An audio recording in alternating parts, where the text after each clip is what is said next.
liste sànq def na ko ca Paris France muy koo xam ni rajo Sénégal ñëpp ràññee nañ ko ci xaritam Ablaye Diaw xalaat nañ ko lu bëri waaye démb tiis goo xam ni moom la ñu yendoo ak génn àddina soxna Seyda Mariama Niass ñuy ñaan yàlla tàbbil ko àjjana jàpp nañ dëj bi ci altine ji Kaolack Medina Baye mun nañ ne kon bilan 2021 bi dafa mel ni li xew démb ak tey rek won nañu yoon gu nga xam ni fa lañ koy njëkk a teg laata ñuy dem ci xew-xewu politique dem ci xew-xewu cosaan aada koom-koom sport ak bitimu réew bu ci xajee la fa xewoon ñu am mbégte ànd ak Cheikh Yérim Seck ci waxtaan wi Thierno Bocoum waaye it Freyra Condé di suñu xarit boo xam ne bi ñuy waxtaanee Guinée teew na fi te it marqué woon na passage am ci jàkkaarloo Jégi Diop it moom jóge ba Ndar bokk ci nguur gi ñu am mbégte dalal ko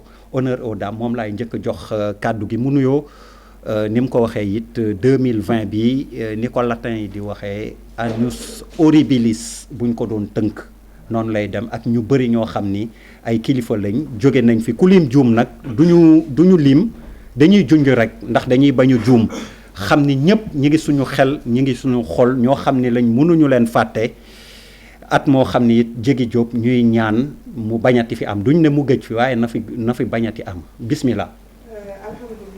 alhamdulilah der maa ngi sant bu wér di balaa may wax tiis bi nga xamante ni moo daal ci sénégalais yëpp comme ni nga ko bëggee damay sant ba pare nuyu waa TFM di leen sargal parce que li ngeen def nii honneur la boo xamante ni da ngeen ma ko jox en tant que dame et je reviens encore à la seule dame si plateau bi maa ngi leen di sant di leen gërëm di leen ñaanal li ngeen mën ren yàlla na ngeen mën lu ko sut dawal may jaale sénégalais yëpp comme li nga wax amul benn corps boo xamante ni laaluñu ko ci Sénégal muy ci côté sportif bi muy ci côté religieux bi muy ci côté culturel bi lépp loo xamante ni rek doomu aadama bu nekk sénégalais ak ci monde dans le monde entier y a eu des pertes très immenses waaye damay jaale waa tarixa bi ma bokk muy waa tarixa Cheikh Ahmed Tidiane Chérif parce que waa Tidiane yi am nañu benn saignée bu métti ci 2020 bi waaye nag suñu cër mooy nangu boo nekkee jullit boo gëmee rawatina nga nekk taaliba Cheikh bu yàlla dogalee da nga naan waaw ndax yow boo bëggee moom bu bëggee da ngay daal di wàcc ndax amoo choix waaye damay jaale sénégalais yëpp di leen wax tiis bi tegu ci nit ñi muy ñi nga xamante ni génn nañ àdduna ndax mbas bi ñi nga xam ne génn nañ àdduna parce que yàlla dogaloon na 2020 lay doon ak képp koo xamante ni rek am nga naqar maa ngi lay mastaw fekk la ba sa kër di la wax yàlla na fi gëj yàlla na dee gëj si ñun même bu fekkee mënul ñàkk waaye yàlla nañu yàlla bàyyi ak sunu mag yi parce que mag yi nag ñoo dem deer yàlla nañu yàlla bàyyi nag ak sunu mag yi parce que soxla nañ ko ñooy jiiñ ci société bi kon maa ngi yem fii ba ci gàdda ñuy jégalu ci Abdou Khadre Diokhane PDS la bokk waa kër Ablaye Wade ak Karim Wade yi waroon nañ fi teew mais jafe-jafe bu ndaw ci réglage dernière minute jàkkaarloo bi ñu dëgmal incha allah kon ñoom waa PDS ñu waaj ak Abdou Khadre Diokhane PDS bokk ci secrétariat national bi incha allah dinañ ko fi dalal ñuy jéggalu ci moom ak ñi nga xam ne jotoon nañ yëg ñëwam fii Pape Djibril ñi ngi lay nuyu di la ziar ni ma ko waxee 2021 moom bu ñu koy wax metti ak tiis lañ ciy gën a yëg gën a jàpp.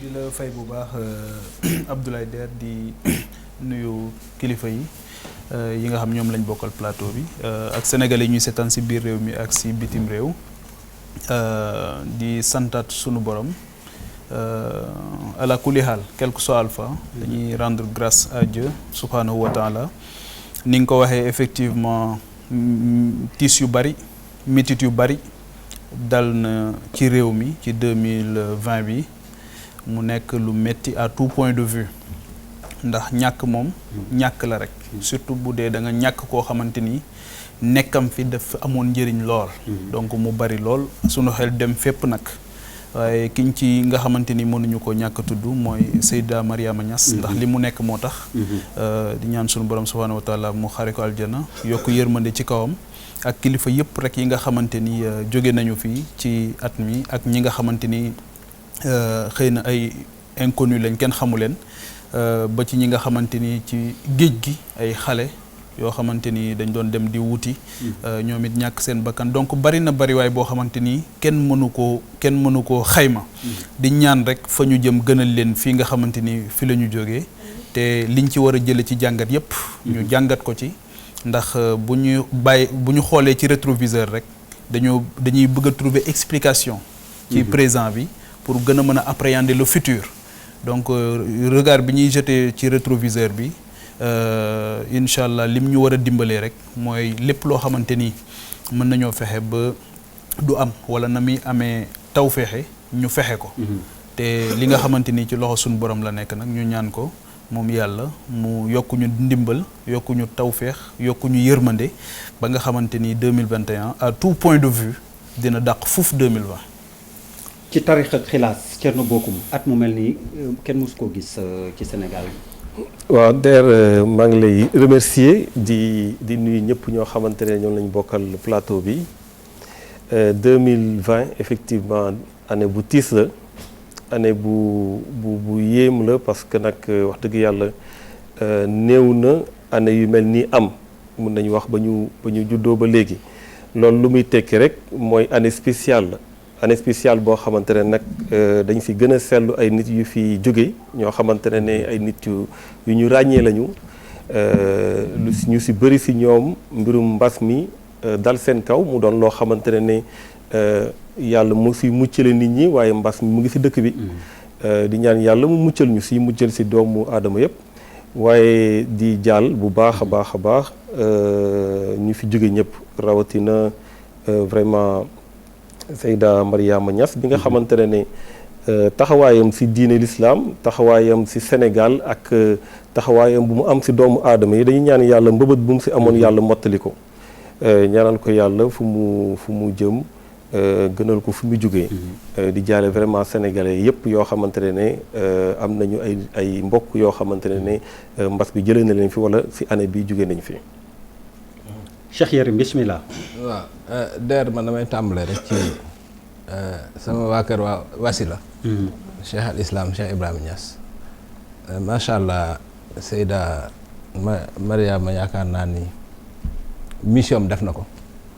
parce que koo xam da nga faatu ñëpp bàkkale woon ni da nga wattu woon alxuraan jàngal ko ay jigéen yu bëree loolu je pense que foofu la ndam yam ci l'islam maa ngi fàttali ko aussi Cheikh Ahmed Tidiane Niass mi nga xam ni mooy xalifa baay bi fi jóge it ci at mi macha allah waaye nag bon képp ku xam maxarifa xam ni dee daanaka du dara waaw jógee ci fenn dem ci fenn la waaw donc ñi may waxal tama bokk ak ñoom yoon xam nañ li may wax mais maa ngi koy jaale bu baax a baax waa kër Baye waa kër Faydu bi ak waa Sénégal at mi nag dafa am ñoo xam ne vraiment samay mag lañu aussi ñoo xam ne dañu jóge ci àdduna kenn ki di Pape Diouf ndeysaan ñu nekkoon woon France bu yàgg mu doon veillé ci man nag lu ma mës a wax mi France 24 TV5 daf may woo bu d'accord ni ma d'accord naa bu d'accord ni ma d'accorduma vraiment donc maa ngi koy jaale ñëpp Pape Diouf nga xam ne le monde sportif africain ñëpp ko xamoon Babacar Touré moom li ñu demee woon ñëpp xam nañ ko aussi faatoom di loo xam ni perte bu rëy la ci Sénégal ndax rôle bi mu doon joué parce que Babacar lu bari da ko doon def ci Sénégal pour rapprocher ay positions di régler problème yu bari te du ko booleeg wax Mansour Kama la même chose bref daal at mu doy waar la mais nag ni mu méttee Sénégal la méttee fépp aussi parce que amul fenn foo xam ne nii ci monde bi amul personnalité yu mag wala nit ñu représenté yu rëy ci ay réew yu fi jógee am na ñaari fan ñetti fan ci ginnaaw rek Soumaïla Cissé nga xam ni mooy leader opposition Mali Maliens yi amoon ci moom yaakaar lool ndax expérience am ak ni mu taxee woon ñëpp yaakaar pour une fois avec transition bi ñu bëri jàppoon ni moom mooy ñëw mën nekk président voilà yàlla def Covid bi yóbbu ko voilà maanaam daal période bu tàng la waaye nag période boobu aussi période bu tàngee xam nga développement boo gis progrès boo gis avancement boo gis ci crise lay jóge waaw crise metti na trop mais lu baax la ndax amul dara lu ñu bâtir ci monde bi loo xam ne jógewul ci crise loolu xam naa ne bu ñu duggee ci analyse yi nañ ko gën a approfondir mais crise bi daal ak ni mu mettee ak ni mu taree ak li mu créé lépp dama jàpp ni dañ ci war a profité pour refonder waat société bi xoolaat doxalin yi xoolaat gouvernance bi xoolaat jiite ni ñu war a doxale ñi ñu jiite ni ñu war a taxawee refondé waat adduna bi même équilibre mondial bi maanaam adduna bi ni mu tëddee nga xam ni lépp dafa féete benn boor am ñoo xam ne ñoo yor xarala gi yor alal bi yor ngànnaay yi di imposer lu leen neex ci àdduna bi et je pense que lii dal Afrique ci crise bu mel nii ak problème yi ñu am pour résister dafa war a tax ñu xoolaat ce qu'on appelle le nouvel ordre mondial maanaam àdduna bi naka la war a tëddee est-ce que nit lañ war a jël teg ko ci diggu àdduna bi wala est-ce que alal lañ war a jël teg ko ci diggu àdduna bi maanaam naka la àdduna war a doxe fii ñu nekk ban logique moo ko war a gouverner. question yooyu yépp man dama jàpp ni crise bi ñu nekk nii question yooyu la posé waaw. Frayera bismillah. Der bon maa ngi nuyu ñu fi toog ñëpp man nag dafa am loo xam ne ni dama ko bëgg a ñaan balaa damay sant. bëgg a jaale. mais sant bi nag damay ñaan sa permission. parce que bismillah mënumaa toog ci kaw di sant ki ma bëgg a sant. bismillah il faut que ma xaw a wàcc tuuti suuf. te boo ma ko permettre ma mën a wàcc suuf. non frère vrai sénégalais la yow yaa ngi gën nekk sénégalais. bon quand tu te réclames guinéen daf may jaaxal. guinéen la pur et dur. mais bu juddoo Sénégal ba pare gën ñu nekk sénégalais. am na non kii kañ. ma Kaolack de. yow non yow. bi ñu génnee après ñu wax. non may naa la ko xaw ma lan la mais may naa la ma rek ma rappelu fii tout suuf parce que fii gan sama wasi la bu ma koy sant il faut que ma sant ay maamam. non dafa nag. waaw kon bàyyi ma def. doo fi ñëw avant ma waat fi barke Seydina Limam nga boole ma ak àddina ba fanaan doo fi suuf fi tele la waxal li ngay wax. sama wasi la dafa da nga commencé non xam nga naan da nga commencé. buuba yaa ngi télé la ñu nekk nag émission télé la ñu nekk. bul indi non musuma gis buuba bul indi bu bëggee non non je musul am. yi nga nekk boo bëggee ñu def débat ñu def débat mais boo bëggee ñu def histoire la ñu def. caméra yi dañ leen ma ni nañ ko def plan large maa la may di nga bëgg def. ki ma bëgg sant mënu ma maa la ko may maa ko ko may may leen ko mais buuba maa ko ko may buuba jëlal c'est anti télévision jëlal waaw bul décrocher sa micro rek ayca bismillah. maa ngi sant ayca bismillah. ki may sant nag damay commencer ci ay maamam moom laay def sax loolu laa leen bëgg a def parce que fii laa bëgg a def même kii bi waaye buuba dinañ jàppante de. non tey jàppante du fi am jàkkaarloo de l'année la. sant bi damay sant maamam ñu ngi koy wax Serigne Touba Xaadimu Rasuul soxna Jaara bu sa yaayam Momar sant Ali Momar sant Momar Anta Sali mooy maamam mooy bàyyi sëñ Touba sëñ Touba mooy bàyyi sëriñ Mouhamadou Moustapha Mbacke taaw bu yàqul dara ci liggéey bi sëriñ Touba mooy bàyyi sëriñ Fàllilu Mbacke ki ñëw liggéey bi sëriñ Touba mooy baayu sëriñ Abdoulahad Mbacke bi ñëw raxas Touba fobeere ko defar ko ba mu set sëriñ Touba mooy baayu sëriñ Suwaybu Mbacke imaam yi sëriñ Touba mooy baayu sëriñ Moutada Mbacke bi jël tuuru Touba yóbbu ko fépp ci àdduna bi sëriñ Touba mooy baayu sëriñ Saaliwu Mbacke bi ñuy jooyte noppeeguñu xaritu xale yi sëriñ Touba mooy maamu Muntaxa Mbacke borom ree ji neex ji bu ree rek Sénégal leer sëriñ Touba mooy maamu sëriñ Atteex Mbacke bu sëriñ Fàllu sëriñ Touba mooy maamu sëriñ Abdou Karim Mbacke numéro 4 2 fois li tax ma ne numéro 4 2 fois xam na ma xam sëriñ Touba mooy maamu soxna Maymuna Mbacke bu sëriñ Fàllu sëriñ Touba mooy maamu Chérif Fanta Madi Mbacke muy sama wasila baayam sëriñ Fàllu tuddee ko ki ñuy wax Chérif Fanta Madi ba nekk ca Guinée kon bokk ñun doomu guinéen yi moriti dañ ñoo ëppalewul ci sëriñ Touba dañ ci am lu bari ndax sëriñ Touba dafa jullee sunu maam ca Gabon allaal maam Saamadu Ture ñu yóbbu ko foofu mu génne fa àdduna ci feebar sëriñ Touba moo ko jullee defar ko jébbal ko boromam kon bokk jërëjëfe sëñ Touba jërëjëfe sëñ Touba jërëjëfe sëñ Touba ñëpp war nañ sàlloo di wax saa yu ñu yeewoo jërëjëfe sëñ Touba ndax Sénégal jëm ci kanam wasalaam. jërëjëf léegi nag mën naa jóg solaat samay dàll waaw jàkkaarloo ak nit ñi di jaale Serigne Babacar Touré muy sama xaritu président ouais. perte bi ñu am ci Babacar Touré tax na élection yi metti lool si ñun fii ci Sénégal ñu ngi koy jaale ay mbokkam di ko jaale ñëpp ñi fi génn ci àdduna ci Sénégal ak ca Guinée ñi ngi leen di jaale ñëpp bàyyi ñu kenn rawatina nag perte bi ñu am ci Babacar Touré metti nañu metti boo xam ne ni Babacar Touré bu doon dund li ñu daj fii ci média yi fii ci Sénégal duñ ko daj ndax Babacar Touré dinañu taxawu fu mu ñu war a taxawoo. lan ngeen daj ci média yi nga ne lan ngeen daj ci média yi. mais média yi nekk fii yàq sunu tuuru président wax ci lu nekk. ka toog ni sama wet. la mu ci wax. c'est le jeu de la démocratie. média yi. jaaral ci turam wax ki toog sa wet kan. waaye kan Yérim dama ko suivre ba mu jeex mais grand nag day jaale. waaye tolérance jaale bi pare na mais dama wax Babacar Touré bu doon dund.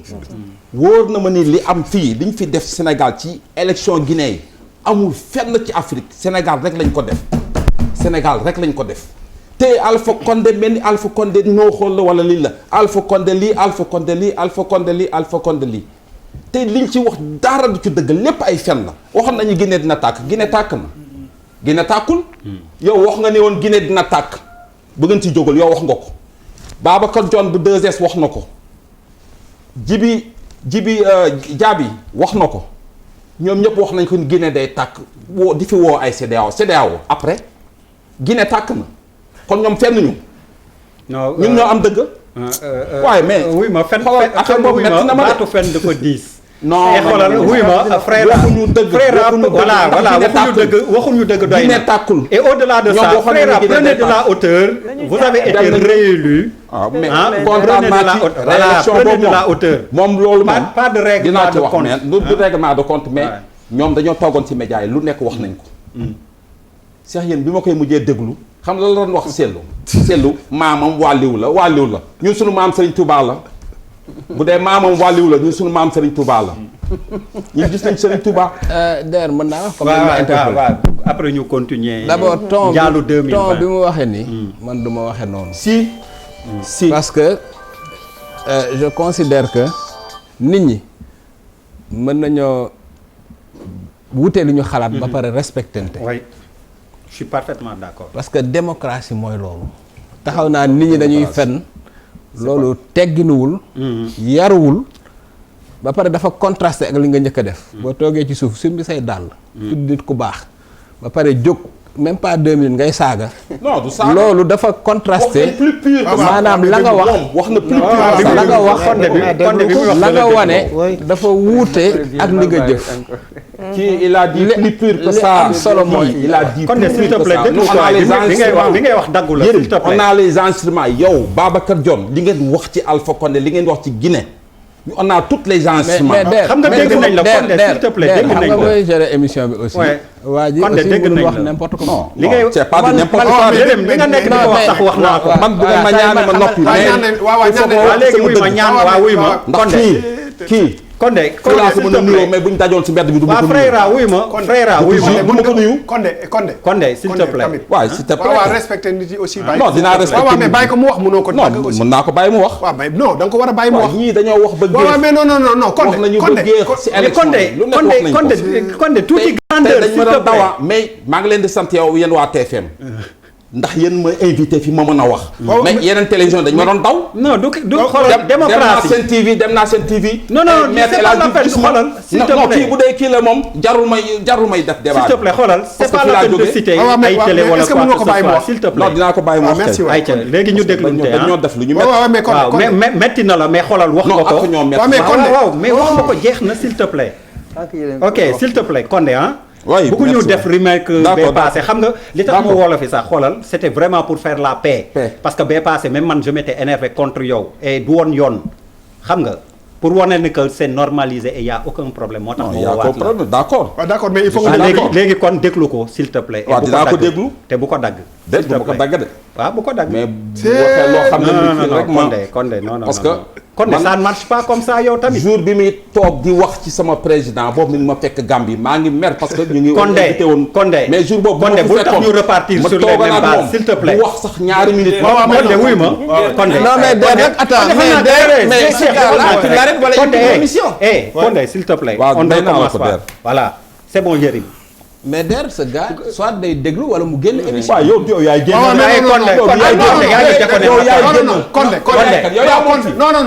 Condé c'est pas pour toi. attends non du génn mais il va écouter déglu ma rek Condé tu vas écouter les gens. ku xamul mais lu tax mu naan ma day génn mais non ku xamul non doo génn graaw Condé wuy ma mënuloo ñëw mais da ci ngay émission déglu. bi ne nit yi duñu wax. bàyyi leen ñu wax kay. waaw mais bàyyi leen loolu ngeen nekkee boo leen bu ñu leen invité ci plateau nit yi bëgg wax ngeen duñu wax. s'il te plaît gan du démocratie waay bàyyi ko mu wax bàyyi ko mu wax. wax nga li ngay wax bàyyi kenn mu wax kam. non amul parce que mais sinon day compliqué munoo nit ñaa ngi. mais munoo ko wax tamit ne du la tontu s'il te plaît. waaw léegi bàyyi naa ko mu wax. non c'est même pas toi qui dois dire bàyyi na oui. tu vas le faire quand même. non dafa ndànk ñaanuñu la pour nga bàyyi ko mu wax. non allez c'est bon. da nga koy bàyyi. day wax waaw mais non déglu jàmm déglu ko rek quand même il faut arrêter Condé déglu ko. Yérim tu peux répliquer dina déglu il va écouter c'est bon on avance. bon écoute je vais dire quelque chose de très simple parce que nag aussi nekk di wax yenn wax yi man xamu voilà li am solo mooy ñun journaliste lañu. am na événement bu xewoon Guinée wax nañ ci li ñu xalaat. jeex na quoi. c'est ça li ci des nag bon ku ñëw di show di ñun yi impressionné wu ñu daal grand vraiment man gis naa lu ne ay yuuxoog yooyu du xam nga et puis démocratie mooy loolu. nit ñi mën nañoo am point de vue yu wuute c'est normal. nit ñi bokkuñu ñii dañoo gàtt ñi njool ñii am xam-xam ñii amuñu xam-xam donc ñëpp mënuñoo bokk même gisante. mais war nañoo mën a respectante. c'est ça tu comprends respect mooy lan mooy mën nga wax ak nit ki te doo ko agressé mën nga wax ak nit ki te doo ko saaga. mën nga wax ak nit ki voilà te doo ko te doo àgg ci personnalité wala dignité voilà loolu la. merci beaucoup allez Malal pour 2020 comme on dit année boo xam ni metti woon na trop ci jaal bi la ñu toll woon. personnalité yi fi jóge mais aussi tous les sénégalais yoo xam ni xam nañ leen xamuñu leen ñu leen di massawu seeni mbokk metti woon na trop.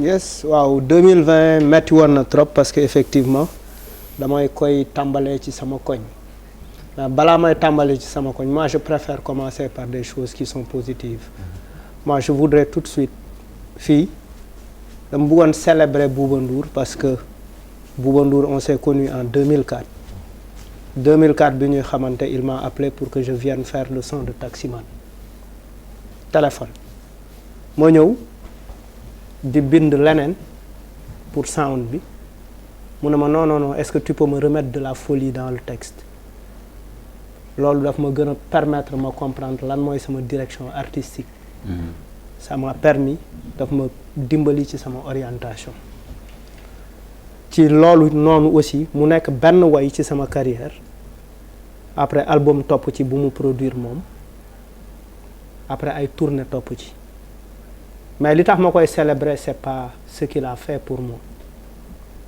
su ma ngéntee day ñëw su ma dëjee day ñëw ngénte na plusieurs fois il a été la première personne à être là et je voudrais saisir cette occasion assez positive cette occasion boo xamante ne nit aussi boo koy Fadel Barro avait l'habitude de me le dire mu ne Malal des fois dañu war a di woowante di waxante lu baax c'est important dañuy woowante de temps en temps boo xalaatee benn affaire bu baax ci Papis rek c'est utile que nga jël sa téléphone ne ko mais Papis yaa ngi fàttaliku jour nangam bi ngay def lu baax dafay dëgëral diggante donc Bouba loolu lañ seq musuñu am un problème particulier et je voudrais dire que c'est une personne magnifique une personne extraordinaire loolu tey fii laa ko mënoon waxee bi may def émission également télé fii jàkkaarloo su ma dëgg la li may wax man nag damaa gaaw parce que depuis 2004 ñu ngi ànd il a toujours été là loolu lu am solo la pour man ma wax ko te alors yàq nga émission occasion bii laa am donc pour wax ko donc ku fi nekk fii dafa am ay man dama am ay nit ça veut pas dire que les autres ne sont pas bien mais c'est important que je le dise bi ma tàmbalee fii ci émission bi fii jàkkaarloo également Papis laay woo régulièrement mu may jox ay conseils c'est important que ma wax ko. Pour ceux qui ne connaissent pas ma relation avec Yirim Seck bii toog 2008 13 rue Ordinaire j'habitais au 6e étage mu fekk ma fa ñu dëkk presque quelques semaines on a habité may def sama album on va tout dire mu def ci benn article bu doy waar depuis boobu aussi bàyyante wuñu jàkkaarloo nag moo permettre ñu retrouver waat muy nit boo xamante ne à chaque fois il me met daf may orienté may rafetlu sama àndandoo ak waa jàkkaarloo parce que képp ku fi toog fii saa yu ma jógee ci émission bi daf may fortifier parce que damay jàng ci Pape Djibi Fall dara jàng ci même les invités qui viennent même bu fekkee dama leen di sëfal même ba ci Condé bi toog c'est-à-dire chaque personne qui est là mu nekk plateforme boo xam ne vraiment daf may yee ci àdduna jàngal ma ci àdduna permettre ma aussi may defaraat sama taxawaay loolu c'est quelque chose d'assez important et je voudrais quand même le souligner. et doo ma wax ni man di may sonal ci defal thème bi thème bi waaw man yow yaa ma njëkk a ubbil adresse email. voilà fàttali loolu ba pare. au moins adresse email kii moo njëkk a ubbil. ba pare mën ma sonal ci Médère allo Médère du ñu def thème bi. waaw donc loolu la wax ci buuba mënoon na ko wax ci donc loolu la. donc même si jaar yi bokkul. waaw donc li ma bëgg a wax nag particulièrement année bu xaw a doy waar la. li doy waar ci at bi mooy. ay plus de 450 jeunes ont péri en mer. Ils sont presque morts dans l'anonymat à la recherche de conditions de vie meilleures. bëgg tekki bëgg doon dara xëy na amuñu issue amuñu alternative braver géej gi pour wuti dara far yàlla def gaal gi suux ñu jóge fa. On a également vu que ay ndaw yu bari ci Afrique ci jàmmaarloog seeni président pour xeex 3e mandat. ku mel ni Alpha Condé ndaw yi faatu Guinée ñu ngi leen fay effectivement ñu ngi leen di jaale ñi faatu Guinée ñi faatu Côte d'Ivoire ñi faatu ci yeneen i réew yi Afrique également doon ay ndaw lii waral seen taxawaay rek mooy Afrique soppeeku am beneen xar kanam donc pour le moment falaa bëggoon yem di wax ni nga may ma rek sama mag bu tudd Thias Guel nekk fooroon ci sama papa at mii la génn sama yaay bi ma yar sama yaay mayoon ma ko muy yaa Marie Diouf ci at mii la génn également grand Tamsir ci at mii la génn Tamsir magu grand Mbuubit également Fat Diop suñu koñ kër ñoom Matar Diop ci at mii la génn muy ay nit yoo xamante ne ñoo ma yar seen kanam laa màggee donc ma leen di siyaar. Bouba bon on lui donne le temps de se reprendre. Papis vas-y après waaw maa ngi nuyu ñëpp. la may comme mooy dernière émission bi moi je tenais à baalu Sénégalais yi. vraiment baalu ñëpp. ñi seetaanul ñu dégg ñi fi ñëw comme invité ak tout le monde parce que il est certainement arrivé ay moment nga am ay peut-être une certaine arrogance inconsciemment wala benn maladresse boo xamante ne c'était pas l'intention damay faral di wax très souvent depuis que jàkkaarloo dama koy répéter chaque fois damay wax ne on n'a vraiment jamais la prétention maanaam réyaayu ñoo xam lépp wala ñoo mën lépp xalaatuma ko te kenn mësu koo xalaat jéem a defar la jéem a ni ko Yérim di waxee sànq joxe sa xalaat nag def naa ne aayul te dafay sax ubbi benn brèche boo xamante ne ça peut être peut-être demain un débat de fond ñenn intellectuels yi borom njàng yu mag yi di taxaw ne ñi xamul war a ñoo wax man je dis toujours que tout le monde a droit à la parole ñi am xam-xam ñoo war a gindi ñi amul xam-xam mais boo nekkee dans un pays boo waxul sa dëkk fan ngay waxee donc amul discrimination wax ñëpp a war a wax xëy na mais ñi am xam-xam ngàmm porté ñëpp dem ak ñoom donc c'était pour dire bal à tout le monde di remercier ñi ñuy jàppale année bi nag moom xam naa ne damay déglu kii muy wax démb Pape Cheikh si benn interview am quoi ça m'a fait rire mu ne 2020 bu 2021 góorgóorlu tuuti rek raw ko dafa neex a gagné et je crois que ça résume tout quoi ñetti affaire yu compliqué yoo xamante ne moom moo lay frappé déjà mooy Covid bi monsieur Corona bi jaaxal ñëpp après Corona Sénégal il y a eu l'histoire de sur les décès après ñu ñëw ci pàccee ko waaw donc pour jaale vraiment jaale tout le monde parce que ñi fi génn dafa après on va venir dans le dafa bari ñi génn dafa bari xam nga bakkan moom du tuuti bakkan bu ñàkk solo amul bakkan yi ba am solo c'est vrai mais nit am na nu muy amee njëriñ ci askanam. ci njabootam ci réewam ci goxam. bu dëddoo waaw bu dëddoo dafay gën a métti ak koo xamante ne xëy na amul dayo boobu li siy wax daal pour tënk balaa jël kàddu gu lu yàgg yal na yàlla xaare àjjana ñëpp yal na yàlla jàppale ñëpp et puis di wax benn di si glisser benn affaire pour commenter balaa ma koy fàtte. da ngay comprendre que Sénégal ñëpp benn lañu.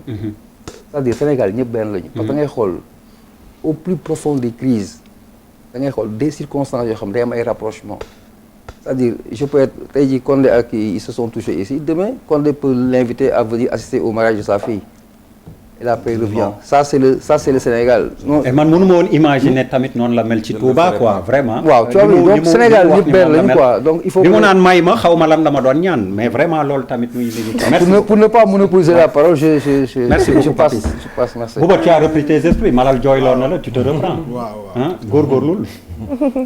du ma ko tontu moom xam na. waaw yàlla xam na loolu am solo parce que lii mooy wane ni. ñi war a xamante ak ñi war a ànd rek ñoom ñooy ànd. dëgg la yàlla na jàmm yàgg. donc je pense que bon c'est vrai que comme li ñëpp wax rek jamono bu incertain la ñu dund ñun ñëpp. année bi yëpp ku ci ne woon maîtriser nga il y a 4 ou 5 mois que di nga yow dans 6 mois di nga dund wala sa yaay dina dund peut-être doo ko gëm.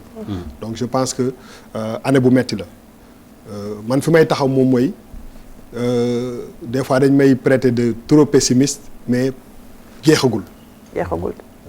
parce que buñ ko téyee ci 31 décembre rek mën nañoo juum jeexagul parce que ba léegi mbir yi leeragul donc bu ñu bëggee 2021 mu tane 2020 dañu war a gën a farlu ci li ñuy def xam nga tudd nañ fi ñu bëri ñoo xam ne wàññeeku nañu te foo fekk fu ñu tudd ñu bëri ñu wàññeeku seen tur yooyu. mooy que ñooñu dañu nekkoon ay nit yoo xam ne dañu amoon njëriñ ci société bi am njëriñ ci seen njaboot wóor na ma ni ku mel ni ndoom si yàlla si Pape Diouf wala Babacar Touré indirectement wala directement amoon na ay centaines de familles yu doon dund ci seen wërsëg. loolu dafay wane lan mooy que ñi xaw a féete mag te yore responsabilité ñoo war a gën a moytu parce que ñooñu bu ñu demee amaana dem nañu mais li ñuy rey moo bëri parce que yaakaar yi dee dafay bëri.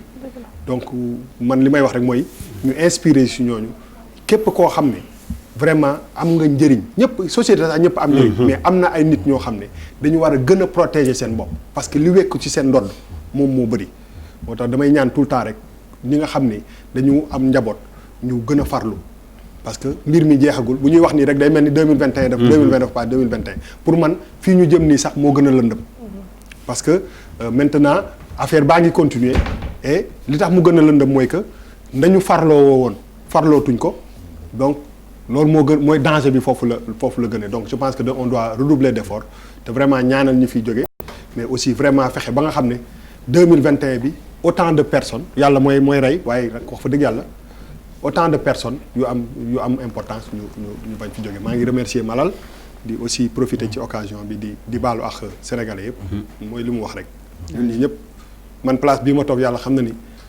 damay koy wax tout le temps ma ne première émission bi may toog fii Khalifa Diakhaté mun na ma seede ak Papis ak DER yow mi maa ngi naan tey la ma Sénégalais yi di saaga ba sonn parce que ils vont se dire mais qu'est-ce qu'il fait ici Bouba Ndour bi lu mu fiy def place bu ñu waxantee dëgg rek donc jamono di dox ba nga xam ne soo rombee kii dawal saret mu wax la nga romb taximan bi mu wax la nga romb banquier bi mu wax la nga romb ministre bi mu wax la nga commencé ni man de peut-être que li may wax am na njëriñ donc loolu dafa am solo moo lay wan ni njàng sax ak niveau fi ko nit yi di yóbbu des fois nekkul foofu parce que ki gën a jàng mooy ki gën a dund expérience yu gën a bëri donc je pense que bu ñu partagé suñu ay expérience rek ku nekk mën na si jëlee njëriñ donc ñuy profiter ci at mi rek avant ñuy commencer di wax que ni des fois yaram yi tàng ak yooyu yëpp gars yi ne wàññi leen mais loolu mooy wane ni tout est vrai ci émission bi fii dara fay ku fi tout est vrai donc yaram yi day tàng cash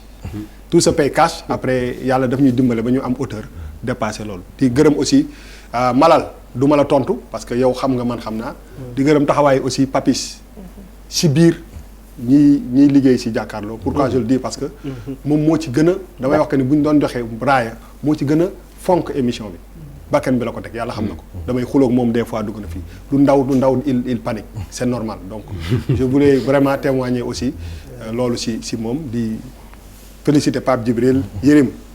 waaw man il faut sax Voilà. ma profiter ci Voilà. fenêtre bi pour wax. Voilà. parce que ñu bari Ouais. ñu ngi may laaj jàkkaarloo. il faut d'abord xam nga nit bala ngay situer benn affaire il faut nga dem ba début bi. Bon Youssou Ndour maa ngi ko xam en 2002 lañ mës a gisante physiquement. évidemment j'ai grandi avec sa musique. comme tous les Sénégalais. muy koo xam ne bu ma saan def concert Louga damay jël li maire bi am yëpp dem passe pour seetaani ko comme tous les Sénégalais. yàlla def en 2002 mu nekk journaliste Jeune Afrique ñu daje dañu wàcc ci avion aéroport Brazzaville bi ñu wàccee ci avion bi mu gis spontanément moom mi gis de man gisuma ko mu ñëw nuyu ma ne ma dama la seetaan TV5 affaire yooyu ñu waxtaan. grand bi wan ma vraiment ni ma tu sais su ma gisee Sénégalais mu nekk fenn dafa def liggéey bu baax damay kontaan. tu vois vraiment fekk boobu mu amoon benn festival panafricain de musique. ñu toog Brazzaville 2 semaines foofu la suñu jaxasoo tàmbale mu amoon benn projet pour créer benn association de musique bu mag ci Afrique bon j'ai parlé à Sassou ndeysaan Sassou Nguesso recevoir ko et puis ñoom ñaar ñu wax ci xam nga mu doon affaire bu grave donc foofu la ñu jàppante donc après ñu seq lu bari nag ah parce que bon daje nañ fu bari ànd nañ fu bari voilà yoo xam ne bon waxam du fii après bi ma ñibbisee Sénégal te seen teg TFM di ubbi dama amoon projet Boubacar Diallo ñëw proposé ma un café avec Bouba Ndour d'ailleurs joué ci rôle bu bare vraiment parce que Bouba dafa am lu xew suñu diggante loo xam ni du sax un café avec ak lu ñu ci jàpp ak yooyu ak lu ñu ci sonneeg yooyu mais dafa am un jour Viviane génne benn CD bu neex mooy CD boobu bi amoon morceau Serigne Ndiaye bi sama jabar xam nga dafa dof ci Viviane moom faa ni moom il faut mu am CD bi ci guddi gi ma woo la nga jël sa oto ñu daje ci wetu 5 nga jox ma CD bi waaw loolu laa la téye ba léegi waaw parce que loolu dafa rëy ci man daal donc après bon ma ñëw jàkkaarloo un jour génn Youssou Ndour woo ma téléphone ñu waxtaan mu xamal ma ni daal rafetlu na jàkkaarloo bi ak waxtaan wi ak yooyu ma ne ko man sax am naa ci xalaat ñu xalaat waxtaan ci la ñu waxtaanee man ak yow bu baax et cetera bon bref donc fii sama kër la.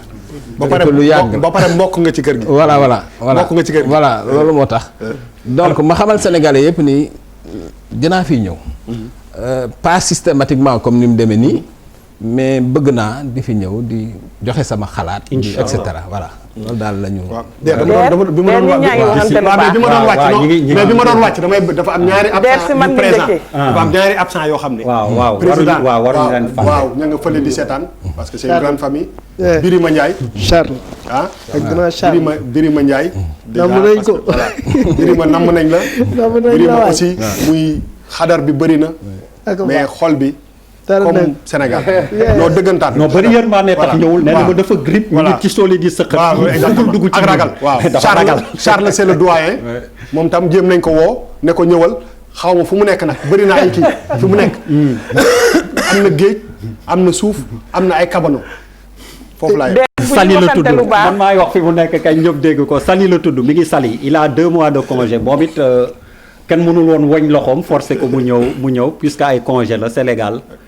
ñu koy souhaité ak suñu réalisateur. voilà ak Pierre Da Silva jàpp na ci trop moom tamit vraiment c'est le grand patron. man je le reconnais Pierre ma gën a sonn ci émission bi donc c'est l'occasion de lui rendre hommage ak ñoom Moussa ñi nekk ci régie bi ñëpp jégi nga ni comme dañuy waxante lu baax dañuy waxante lu baax ñu dugg balaa ñuy dugg ci vif dans le vif du sujet rawatina man may jigéen dong ci plateau bi nga xam ne ñun ñooy pierre angulaire société bu nekk kon war naa mën a seede lu baax njëkk naa sant ba pare bi ma santee ma jaale bi ma jaalee ba pare il faut man tam ma wax sama histoire ak jàkkaarloo bi ma dugalee message bi damay dem jàkkaarloo ñun ma yow xanaa actionnaire nga TFM jàkkaarloo c'est une émission très suivie am na ñu ma envoyé message naa ma da ngay dem dàgg sante ma ne dàgg sante boo xam ne du ku neex nga toog foofu kon dama rafetlu lu tax ngeen tànn ma ci combien de millions de Sénégalais rawatina ay jigéen ay ministre nekk fi ay directrice générale nekk fi ay ministre d'État nekk fi ay président institution nekk fi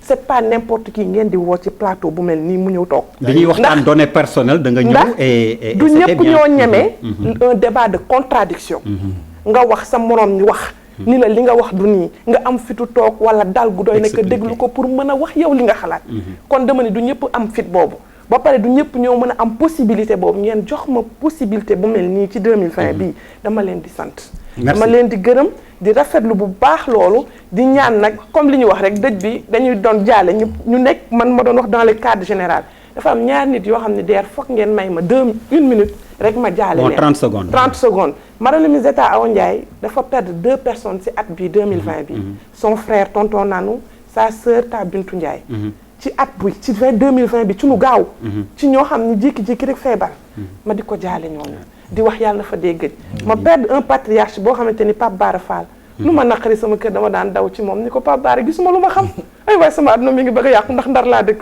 mun ma jéegi toogal muñul jigéenu ndar day muñ ma daal di toog yàlla jël ko yóbbu ko waaye fa mu dem yàlla na ko gënal fa mu toog ma di leen ñaanal yéen ñëpp di leen wax daal yàlla bu yaakaar tax alors 28 décembre 2007 jëmm ju tedd dafa dëddu woon jëmm ju tedd joo xam ni fukki at ak ñett ngi nii bi mu làqoo muy Serigne Saliou Mbacké altine bi lay yemook fukki at ak ñett waaye ni ñuy wax bu géejee ci bët yi it mi ngi des ci xol yi ak ci xel yi Serigne Saliou Mbacké 28 décembre 2007 dama bëggoon dugg dans le vif du sujet ak les autres faits saillants parce que day bëri woon na trop ci at mi mais Pape Djibril mënuma wax fàttali Serigne Saliou Mbacké dëddu te joxaatuma la kàddu pour nga indi ci seede bu ndaw rek ndax ni ma xamee ni nga mel ci kër ga bismillah sant yàlla bu baax di wax ne di ñaan déjà sunu borom dolli ko leer fi nga xamante ni foofu la nekk wax ci sëñ Saliou moom yomb na waaye yombul tamit waaw te tey jii rek maa ngi jullee timis Masaalikul Jinaan fii waaye boo demee rek gis nañ ko fa doon bàyyee xel tey di ko ñaanal di ko waxtaane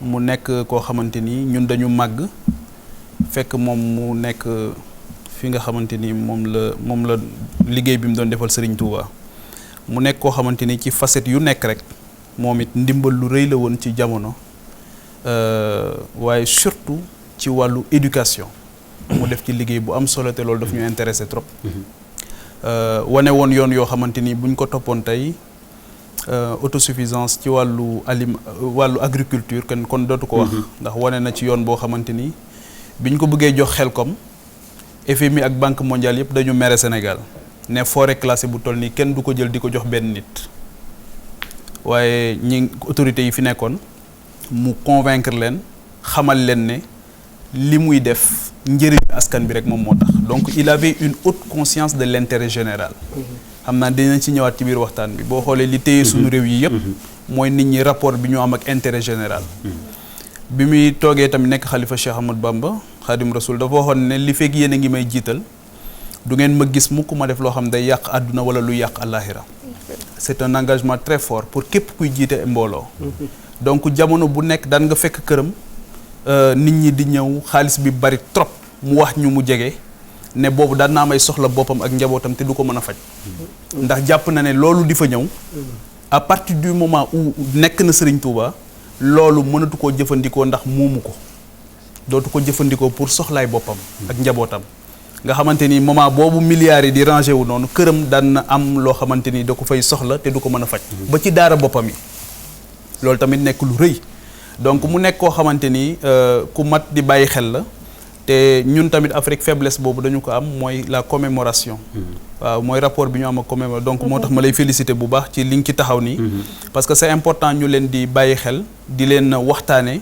di leen ndax seen posture rek waxuma la sax ci seen biir dund waaye ci seen posture rek doy na sëkk viatique pour mën a defar suñu àdduna ak suñu àllaaxira donc mu nekkoon koo xamante ni daal macha allah ma ko moom sama papa laa koy jaale ndax waayam la woon xaritam la woon ku ko jege la woon ki topp ci man sëñ Saliou lañ ko tuddee donc ñu amoon ñoom ñaar rapport bu am solo donc di ko jaale murid yëpp di ko jaale Cheikh Mountakha Bachir ak di ko ñaanal tamit moom suñu borom bàyyi ko fi bàyyi fi xalif généraux yëpp mais naal bi mu naal muy une université boo xam 36 milliards de francs CFA lañ ciy njëkk a def te pour Sénégal yëpp la pour Afrique yëpp la ñuy ñaan yàlla suñu borom mu defal ko sutura ba ñu inauguré ko ba jàll ñu ci ngi ziar xalif généraux yëpp di ziar kilifa diine yëpp wëlbatiku léegi nag ci Thierno Bocoum année 2020 bi bu ñuy tënk lan ngay jàpp comme bilan loo xam ni mooy li la ci gën a marqué bu ñu ko doon tënk.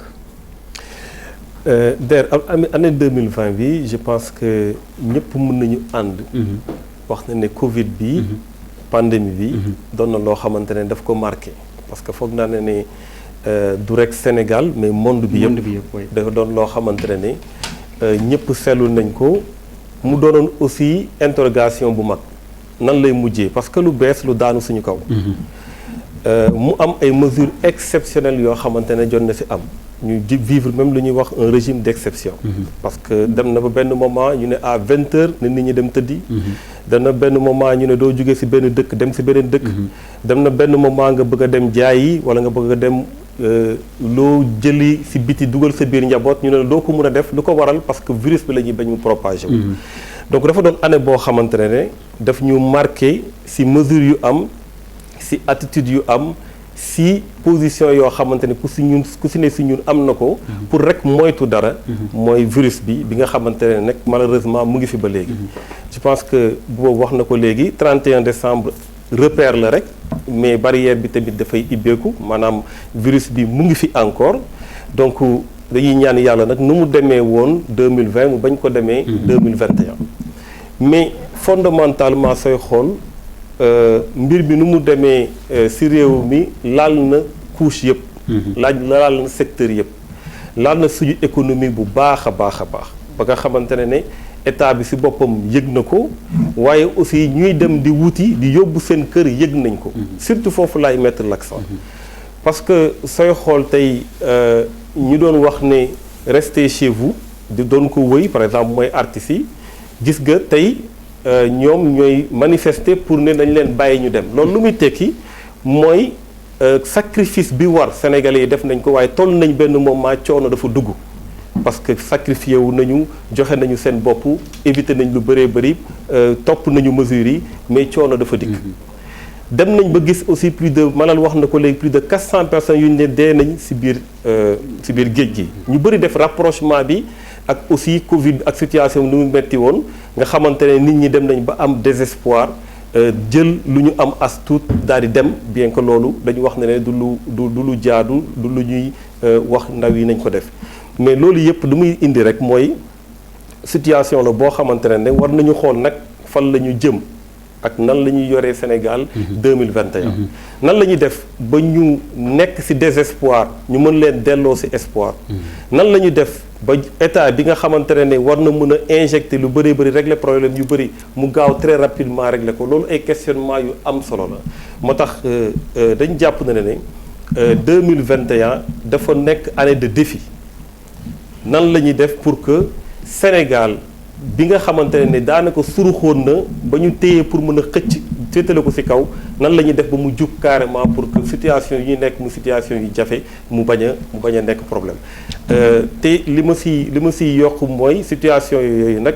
dafa gën a féetewoo ci côté sénégalais yi nga xamante ne ñoom ñooy dem ñooy dikk ñoom ñoo ñàkk pouvoir d'achat ñoom ñoo nekk ci ay difficultés donc loolu mën naa wax benn espèce de bombe à retardement la parce que ndóol bi fort na loolu tiis na loolu pour sénégalais yi ñàkk espoir bi fort na trop te loolu doon na loo xamante ne war nañ très rapidement ñu trouver ay solutions état bi bien entendu mais également seen population yi ci boppam ñoom seen bopp seen capacité de résilience pour mën a jóge situation bi loolu tamit doon na loo xamante ne défi lay doon pour ñoom moo tax sooy xool année 2020 bi foofu laa koy gën a orienté en attendant peut-être que ñu mën a dugg ci yeneen secteurs yi. D'accord avec gis-gisam ci 2020 2021. waaw man de xam nga da nga laaj ci sa menu nii lan mooy fait marquant. waaw man pour man fin bi gën a marquant mooy Sénégal am 0,7% de croissance. pour man mooy fait bi gën a marquant ci 2021 parce que depuis 1994 Sénégal amul taux de croissance bu mel noonu bu tuutee noonu.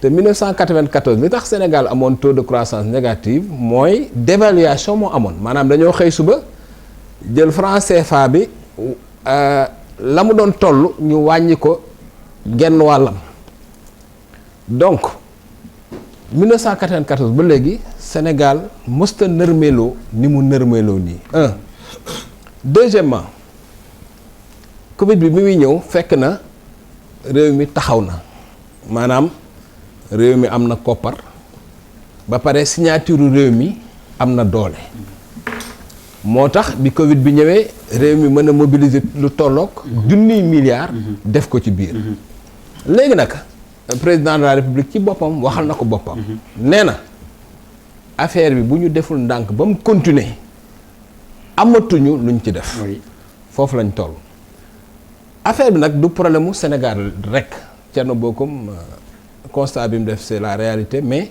problème mu àdduna bi la loolu tax sax d'ailleurs mu gën a metti parce que bu fekkoon day problème mu Afrique rek te Europe ak Amérique touché wuñ leen xëy na dañ mën a soxla dañ mën a yaakaar ci ndimbal wala ñu yaakaar ci bor pour mën koo régler waaye tey ña nga doon ñaan wala ña nga doon àbb sax ñoo la ëpp problème France tey ñu ngi wax 15% de récession Allemagne nga xam ne dañu inscrire seen constitution ni waruñoo am déficit ci seen budget tey am nañ déficit États-Unis ñi ngi voté plan boo xam ni 1000 milliards presque 1000 milliards de dollars la 900 milliards un peu moins de 1000 milliards de dollars yoo xam ne dañ koy jël def ko ci Covid bi pour mën a relancer seen économie foofu la àdduna bi toll maanaam dañoo toll ci àdduna bi maanaam situation bi àdduna bi tollu ko woon en 1929 bi crise économique mondiale amee il faut ñu xam ko il faut ñu xam ni fi ñu toll nii situation bi ñu toll nii du jàmm du situation jàmm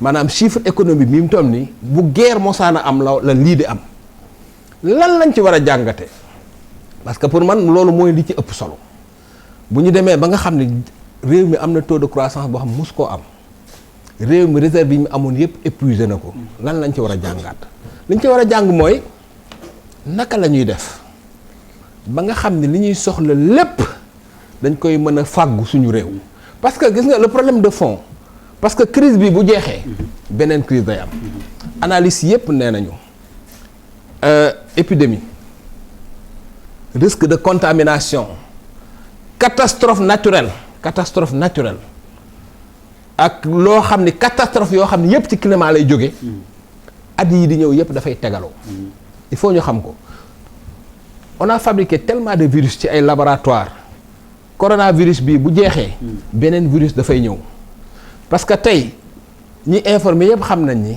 coronavirus bi dafa bokk ci virus yi échappé ci labo P4 te labo P4 boobu virus yañ ca fabriqué moo gën a garaaw virus su coronavirus te virus yi dafay muté tey coronavirus forme bi mu am forme la boo xam ni kenn mësu koo gis depuis bi épidémie bi commencé ba léegi donc nañu xam ni àdduna bi suñu bëggee réew mi parce que Sénégal laay wax li may wax nag c'est valable pour tous les pays maanaam bu ñu bëggee réew mi continuer di nekk fii ak ñaar fukki at fii ak fanweeri at fii ak ñeent fukki at fii ak juróom fukki at réew mi continuer di nekk réew nit mën fee dund faaw am na yëf yoo xam ni faaw ñu def ko bu njëkk bi il faut ci réew mi ñu fay bay li ñuy lekk ñuy lekk li ñu fay bay benn deuxièmement il faut ñu am industrie boo xam ni xaw ma nag nu ñu koy créer parce que malheureusement da ngay gis ni ñun suñuy politique de développement yitte woon nañu lépp ba mu des industrie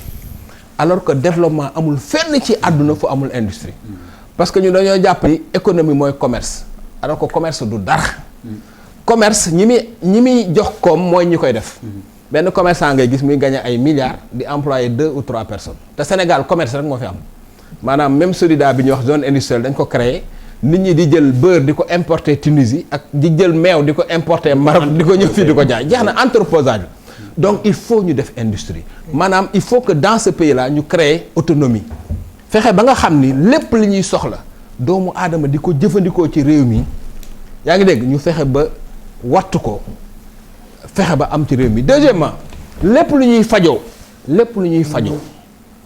te loolu moo war a tax ñu dem ci suñu pharmacopée ñu moderniser ko maanaam lépp lu ñuy fajoo parce que tey science wane na ni par exemple ay plantes yu mel ni lay duur yu mel ni nebadaay xaw ma nu ñu koy waxee sax ci wolof yooyu boo gisee tey prouvé buy biy jóge ci baobab biy jóge ci guy tey boo gisee li muy faj. ak li muy jariñ. et surtout sportif yi en Occident. ak li muy jariñ yëpp. loolu dañu war a boole suñu chercheurs yëpp tëj leen financer leen parce que résilience xam nga Macky Sall dama koy dégg mu ni résilience adduna bii ñu jëm réew mu amul résilience di nga disparaître. résilience nag mooy li ngay lekk li ngay fajoo li ngay dundee nga sàkku ko ci sam réew. pour man loolu c'est fondamental donc taux de croissance bi ak fi mu toll pour man loolu la ñu war a jàngal. par rapport ak ni ñu war a gérer avenir bi ak liy ñëw. Pape Djibril, le fait marquant pour yow de cette année 2020 lan la comme évacuer nañ décès yeeg yooyu lan moo ci des au plan politique économique lan ngay tànn benn rek nag laa la may. seetal benn émission tey bi moom dafa jafe daf lay kar. émission tey bi dafa jafe ndax booy bi dafa waane dama koy kar koj naa la waaw. émission tey bi dafa jafe ndax. xel yi dañu dem fu sori. oui. man bi ma daaneelee nii rek sama xel a ngi dem ci sëñ Pape Malick Sy nga xamante ni waajur la si ñun ak njabootam dem si ñu bëri ñoo xamante ni ñu jege lañ woon ñu fi jógee donc xam naa ne émission bi tey spécialement loolu la waroon a nekk. moo tax bu ñu bëggee dem ci beneen registre xam naa ne yàlla nañu yàlla defal tawfeex ba ñu mën ci wax dara. effectivement comme ni ko ñëpp dundee Sénégal 2020 mbëkk mi mbas mi mbënd mi moo gaw ñëpp téye leen 2020 boobu ñett yooyu dafa dal ci sunu kaw. mbëkk mi mbas mi mbënd mi donc benn bu ci nekk rek te dañoo dajaloo nag ci benn jamono la ñu am xam nga ñeneen am na ci réew yoo xam Covid bi rek lañ doon gérer. ñun nag dañuy gérer Covid bi di gérer yeneen Covid ci biir Covid bi donc Covid aussi daf fi fekk ay rakkam. xaw ma ay magam yoo xamante ni ñoom ñëpp. désastre la ñuy créer ak benn drame social bu doy waar. Et jamais quelle que soit la nature des agrégats économiques yi ñuy am quel que soit seen taxawaay daawul jëlee ci Sénégal li nga xamante ni moom mooy liñ ñu diggoon depuis ba ñu d'accordé ne dañuy dund en république depuis 1960 tey rek bi ñu génnee Masalikul Jinaan damay wax ki ma àndal ci oto bi ne ko boo gisee ku mel ni Serigne Touba ak kilifa yi mel ni ñoom muy Seydi Hadji Malick El Hadji Omar Foutiyou Tall ak ñoom ñëpp coono bi ñu daj ci kaw suuf du woon pour seen njaboot pour communauté la woon dañ doon sonn pour ñeneen ñi jëriñu ma ne ko coono bi ñu daj moo tax tey jii dans ci yenn aspects yi rawatina ci wàllu diine ñu mën a am tawféex bi ñu am tey nga xamante di nga dugg julli def say ñaan daal di génn tranquillement ma ne ko parce que ñii dañu joxe seen dund ñi joxe seen dund yëpp ñi joxe seen bakkan ñi joxe seen temps amuñu sax seen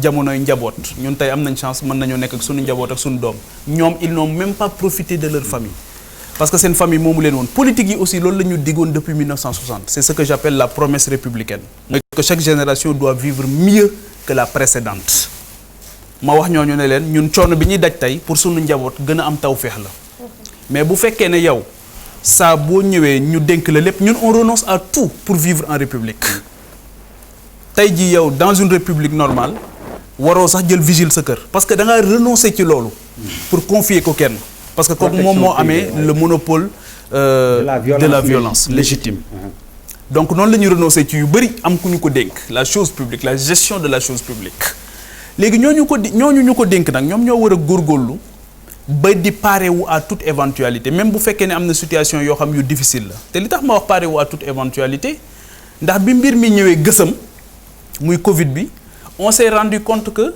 li mu def feneen ñun yàlla suturaal nañu ci parce que li xew feneen bu xewoon fii tey plateau bi du am waaye comme li xew feneen xewul fii leneen a fi xew mooy daf ñu fàttali nag l'essentiel mooy li nga xam dañ ko doon remettre au lendemain jamono bu nekk daf ñu fàttali le sens des priorités daf ñu fàttali sunu mal gouvernance bi nga xamante ni dañ ko doon nëppal mais daf ñu fàttali aussi liggéey boo xam war nañ ko def ba nga xamante ni consensus yu ñuy am du nekk ay consensus yu mou yoo xamante ni lu ñëw mën na ko yëngal parce que ci biir Covid bi am na mbir yu yëngu jamono bu nekk yoo xamante ni suñu borom rek moo ñu suturaal parce que réew mi tamit dañu am levier yoo xamante ni mën na ñuy permettre jamono bu nekk ñu transcender donc way politique yi dañ affaire bi nii daf leen interpeller mais dafa interpeller aussi le citoyen lambda fàttali ko ne Djibril Fall doo xëy rek nekk citoyen. Citoyenneté c'est une conquête. On ne n'est pas citoyen, on le devient. mooy boo demee ba am conscience ci say devoir ba mu leer ci sa bopp. Mamadou Dia président Mamadou Dia daf doon wax ne on peut renoncer à des droits. mais on ne saurait renoncer à des devoirs. est-ce que tey ñoo ngi def liggéey bi war au niveau de la famille et au niveau de l'espace public, je parle des institutions, pour que ki gane àdduna Sénégal am conscience am ba mu mat ci citoyenneté pour mën ko exercer dans sa plénitude. donc loolu tamit mbas mi daf ñu ko fàttali parce que gis nañ à un moment donné dafay mel ni nit da nga koy tere njëriñam da nga koy digal njëriñam mel ni yow moom njëriñ bi daf koy percevoir comme loraange. mais Covid bi tamit fàttali nañu wàllu secteur informel mooy ñi nga xamante ni xëy na doo leen fekk fenn ci benn registre ñu d'accord ci muy musiba boo xamante ni bi ñu ñëwee ci biir Covid bi fàttali nañu ne am na ci ñoo xamante ni ndekete saa bu ñu xëyee ba ñu ganee àdduna ba tey bu ñu soxlaa seen état duñ ko fa fekk wala nañ ko fay fekkee du leen neex donc loolu tamit Covid bi daf ñu ko fàttali. Covid bi aussi fàttali nañu yu am solo ndekete jamono dina dem ba ñi amoon possibilité jël avion faju ji dootuñu dem. ndekete jamono dina dem ba ñi nga xamante ni mënoon nañu permettre seen bopp yenn luxe yi ils sont obligés de rester là donc man li ma si jàpp mooy le fait le plus marquant mooy fàttali. bi nga xamante ni sunu borom dafa wax ci alxuraan ne dee leen fàttali ndax fàttali dina jëriñ way gëm donc mbir mi daf ñu fàttali loo xamante ni waruñu ko woon mës a fàtte. léegi nag laaj bi samp mooy lan lañ ciy jànge wax naa ne encore une fois nañu arrêté mimétisme bi toppandoo bi. xam ne la Covid wane feneen wanewu ko fii léegi ñun est-ce que duñu profité ci loolu est-ce que duñu profité ci loolu ba nga xamante dinañ ci def jéego yu am solo xam ne feneen ñoom seen yitte bi gën a mag fa Covid jaar dëgg seen yitte bi gën a mag ñun bu ñëwoon fii ñu am problème ndax ñun fii yenn dëkk yi rek fi ne amuñu ay cimetière am na ñoo xam fii may wax ak yow seen xeex bi gën a mag mooy pour yaatal seeni cimetière la donc Covid fa mu def musiba problème mu cimetière lañu am ak corbillard donc ñun comme loolu amagul fii ñu ciy sant suñu borom di ci sant le personnel soignant di ci sant ñi nga xamante ni ñoo nekk ci wàllu boobu di sant ñi nga xamante ni ñoom ñooy le personnel bi nekk ci wàllu éducation parce qu'ils ont bravé le Covid pour dem jàngale ji ak ñi nga xamante ni c'est d'illustres inconnus waaye ñoom kenn ku ci nekk ba nga xëyee xam nga ne mënoo toog sa kër ndax boo toogee sa kër Covid du la rey xiifa lay rey. donc encore une fois daf ñu fàttali l'essentiel pour man c'est ça le fait marquant. Jéggi fàttali la Pape Djibril wax. Der Pape Djibril fàttali la wax. man dafa am benn mot boo xamante ni moo ma marqué ci 2020 bi. ñu koy wax espoir. su ma waxee espoir dama koy sànni si ñaari pàcc. bu njëkk bi mooy Covid 19 bi ñëpp wax. Covid 19 lu tax duma ko particulariser sax parce que dafa wër àdduna mooy du Sénégal dafa lëmbe àdduna ba ñu jékki-jékki mu mel ni àdduna dafa taxaw. avion dawatul. jéegi jigéen bu waane nga la. waaw Ndar laa dëkk te d'ailleurs sax balaa may avancer tuuti. dafa waane. bu ma dig ma may affaire balaa may avancer tuuti. Golbert Diagne lay jaale waa Ndar. day wax di lemal quoi. Golbert Diagne lay jaale waa Ndar. xam nga Golbert Diagne lay jaale télé yëpp. Golbert Diagne lay jaale képp ku journaliste. Golbert Diagne lay jaale képp koo xamante ne da nga màgg rek di déglu football. ngay seetaan théâtre nga dëkk Ndar. muy fee bu ma marqué aussi ci 2020 bi. mun ma foog fallait que ma taxaw foofu. xam nga li tax ma tënk tamit bi may door ne du Diène ak yaa Seyda Mariama Niass mooy ñi mujj. génn àddina mais dama ni woon ku lim juum. moo tax man bëgguma woon lim. waaw ne ñoom ñëpp ñi ngi ci xel yeeg xol yi. yaa Seyda moom mënuñu ko bañ a wax. waaw loolu laa wax moo tax ma ni bi may tàmbali ñaar ñooñu rek laa tudd ndax mooy yu bees yi. malal mi ngi après ma ni ñi ci des ñëpp ñu bañ a juum. duñu lim loolu rek a tax allez bismillah donc su ma jaalee Golbert Diagne ak la wërngal képp jaale ko sénégalais yëpp jaale ko particulièrement waa Ndar ma dellu si waat ci espoir boo xam da ko doon fàttali moom ci boppam ma ni damay njëkk ñëw ci benn point bu njëkk bi muy Covid 19 bi nga xam ne dafa lëmbe at na wërngal képp ba mu taxaw ba lépp taxaw li Cheikh Yérim doon wax mooy dañu dellu si waat si l'individualité mooy nit nan la nit mën a doxalee boppam ci ni mu nekkee ak ki mu nekkal ak ni mu nekkee ak ñi nga xamante ni c'est dans un environnement restreint muy sa famille man xam nga espoir bi foofu lan la may njëkk a jox mooy dafa am une contribution c'est-à-dire toute partie prenante sénégalais ku am ñaar téeméer sax yónnee nga ko président Macky Sall pour ñu génn ci Covid bi pour man loolu espoir la dafa am lu mu suscité ci peuple sénégalais bi ñun ñëpp waaye Pape Djibril mi nga xam ne j'ai l'habitude de lui dire que c'est lui qui représente mon mari au niveau de ce plateau ndax mooy monsieur Fall wax na loo xamante ni du ne yàlla moo téye Sénégal ba tax na li ñu am ci Covid bi amul fenn waaye dama ni yàlla à travers la manifestation du chef de l'État ndax yàlla balaa muy buy dogal ci nit lay jaar tam mun naa di wax bu yàlla bëggee lekk nit ay lekk bu yàlla bëggee naan nit ay naan bu yàlla bëggee teral nit si nit la koy jaarale kon ba yàlla nammee Covid mel nu muy mel ci Sénégal ba du ko mel fenn daf ko jaarale ci loxo président de la République Macky Sall de par son management gis nga nit loo jéppi-jéppi nit di nga bu golo bu lu mu jéppi-jéppi lëg dinañ noppi gudd nañ tey jii Sénégal mën nañu nangul lenn président Macky Sall la manière dont il a managé ba tax na ki nga xamante ni ñëpp xam nañu bëggul sax gis image du président Macky Sall ci télé dox na dem ba pale wuy ji ko au nom de la nation man loolu daf may jox espoir. kooku kan la. Sonko daf may jox espoir. espoir bi may jox mooy ñun sénégalais am nañ hauteur ak grandeur mooy li ngeen doon wax. quand l'intérêt de la nation prime dañuy bàyyi lépp loo xamante ni yoroon nañ ko ñu téye li nga xamante ni mooy sunu gaal gi dox ak moom. beneen chose bi mooy nos ressources man jëndatuma woon jën bu ñu congelé. da ngay woo benn mool mu indi la loo xam ne dañ ko jàpp léegi ñu indi la ko sa biir kër. ak yeneen c'est-à-dire dañu dem ci l'essence même de la famille ñu toog suñu kër yi xool suñu doom yi. Covid bi tax na ñun ñii jigéen ñi dañ doon jël suñuy doom di leen dénkaane ca école ya ñu tax ni école tëj na ñu nekk ak xale yeewu ak suba ak ñoom di leen xool di def télétravail. ñuy gis suñuy doom nan la ñuy màggee gis nan la ñuy waxee gis nan la ñu nekkee ci kër gi loo xam ne daawoon nañu sax rëcc. kon dama ni loolu man pour man espoir la c'est-à-dire on est allé autour de l'essentiel au-delà même de tout ce qui est arrivé. Et l'autre pan dama ni benn bi mooy Covid. beneen bi xam nga lan la la migration irrégulière. Je fais partie des premières personnes fii ci Sénégal yoo xam ne maa ko njëkk wax def ci émission. def ci benn waa kër madame la ministre d'État ñoo doon def groupe WhatsApp kër Awa Ndiaye organisé wu autour des jeunes ñu def benn manifestation assemblée générale def ma marraine ñu jël comme thème la migration irrégulière du ma wax sax l'immigration parce que dafa toucher le monde entier. nan du Sénégal kese suñuy doom ñoo dee mais ñoo ñuy dem di fekk ji dañoo jaaxle ba ñoom seen bopp dañ ñoo woo autour d'une coopération. te c'est pas seulement le Sénégal c'est toute l'Afrique nga gis ay africains man waxutuma sax góor ndax yàgg nañu gis góor di dem ci géej di dee. ndax mool yi dañ ko doon def. waaye jigéen yu ëmb jigéen yu am doom ñu dem ba foofu dugg ci gaal xalaat ni war nañu mën a am lu ñu bëgg dama leen di woowaat autour de l'espoir. deer bëgg tekki warul mën a tax nga braver dee parce que xam nga lu tax espoir daf lay delloowaat ci loo xamante ni moom laa gëm muy la foi. gis nga foi boo ko amee président Macky Sall si moom laay delluwaat comme un exemple. Mais la foi elle tient sur des... Si la foi elle tient sur quoi? Malal, permets-moi de terminer. Il faut avoir la foi. Quand on a la foi sur ce que l'on fait day tax nga braver beaucoup de choses.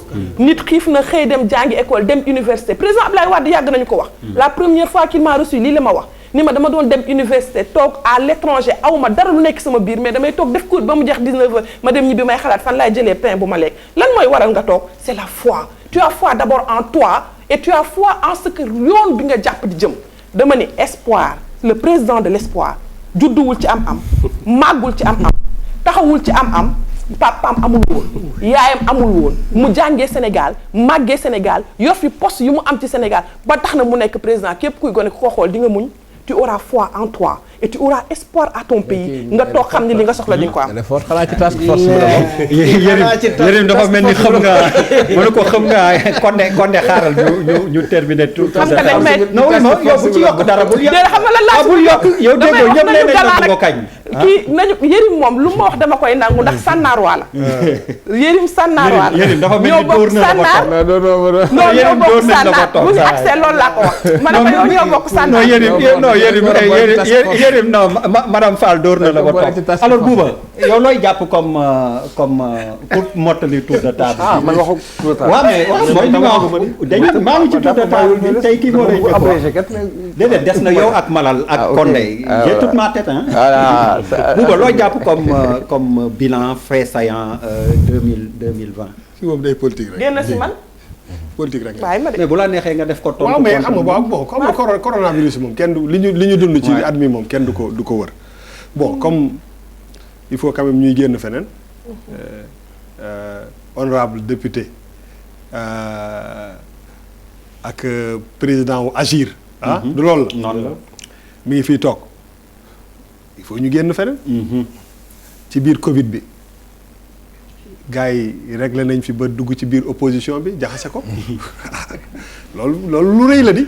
est-ce que fu mu ne nii ci réew mi dañ fi wax leneen lu gën a rëy que loolu depuis 3 mois yéen il faut leen ne. Covid politique. ma ni fan ngeen nekk depuis 3 mois on parle de quoi. oui.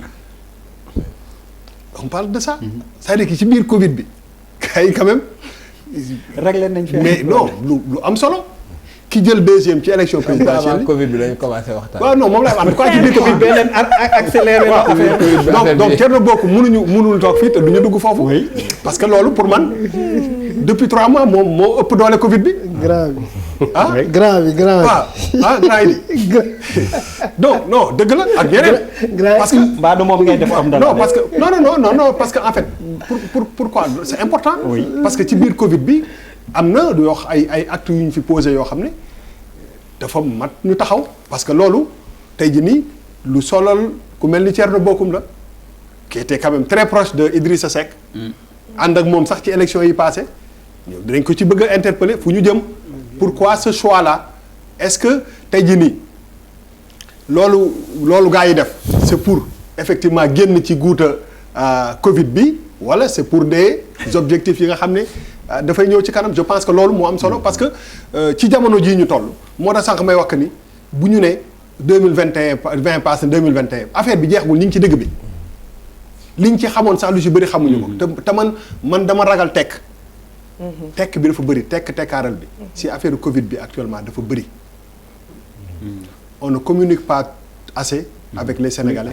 et moi je trouve ça déplorable et très dangereux parce que nit ñi dañu war a xam. France nit ñaa ngay tëj États-Unis ña ngay tëj Angleterre ña ngay tëj mbir yaa ngi muté kenn xamul nu mu demee mais on ne donne plus assez d'informations aux Sénégalais. et ça c'est waaw non da ngay wax ba bari nag ba kenn ba ñu déglu la. lan laa wax waaw mais non bon bi damay xam fi nga jëm bàyyi ma rek. may le dama ne tey jii nii dañu war a xam fu ñu toll ak fu ñu jëm Covid bi jeexagul. il faut ñu wax ñu fan la ñu jëm pour nit ñi xam exactement est-ce que li yées passé nañ ko wala li ci kanam dafa am solo parce que li muy def ci ay dégâts ci un peu partout en Europe wala aux États-Unis il faut ñu xam fan la ñu jëm ak mbir mi. je pense que loolu c'est très important donc je m'arrête sur aspect politique gu biir Covid bi ci biir Covid bi dafa am ay mbir yu bëri yu ci génn. léegi il faut que quand même ñu toog am ci jàngat. politiquement. lan la Covid bi permettre parce que def nañ fi dialogue national yaa ngi dégg woo nañ fi nit ñi ñu dem palais comme ni ko jéegi wax joxe ñëpp dem.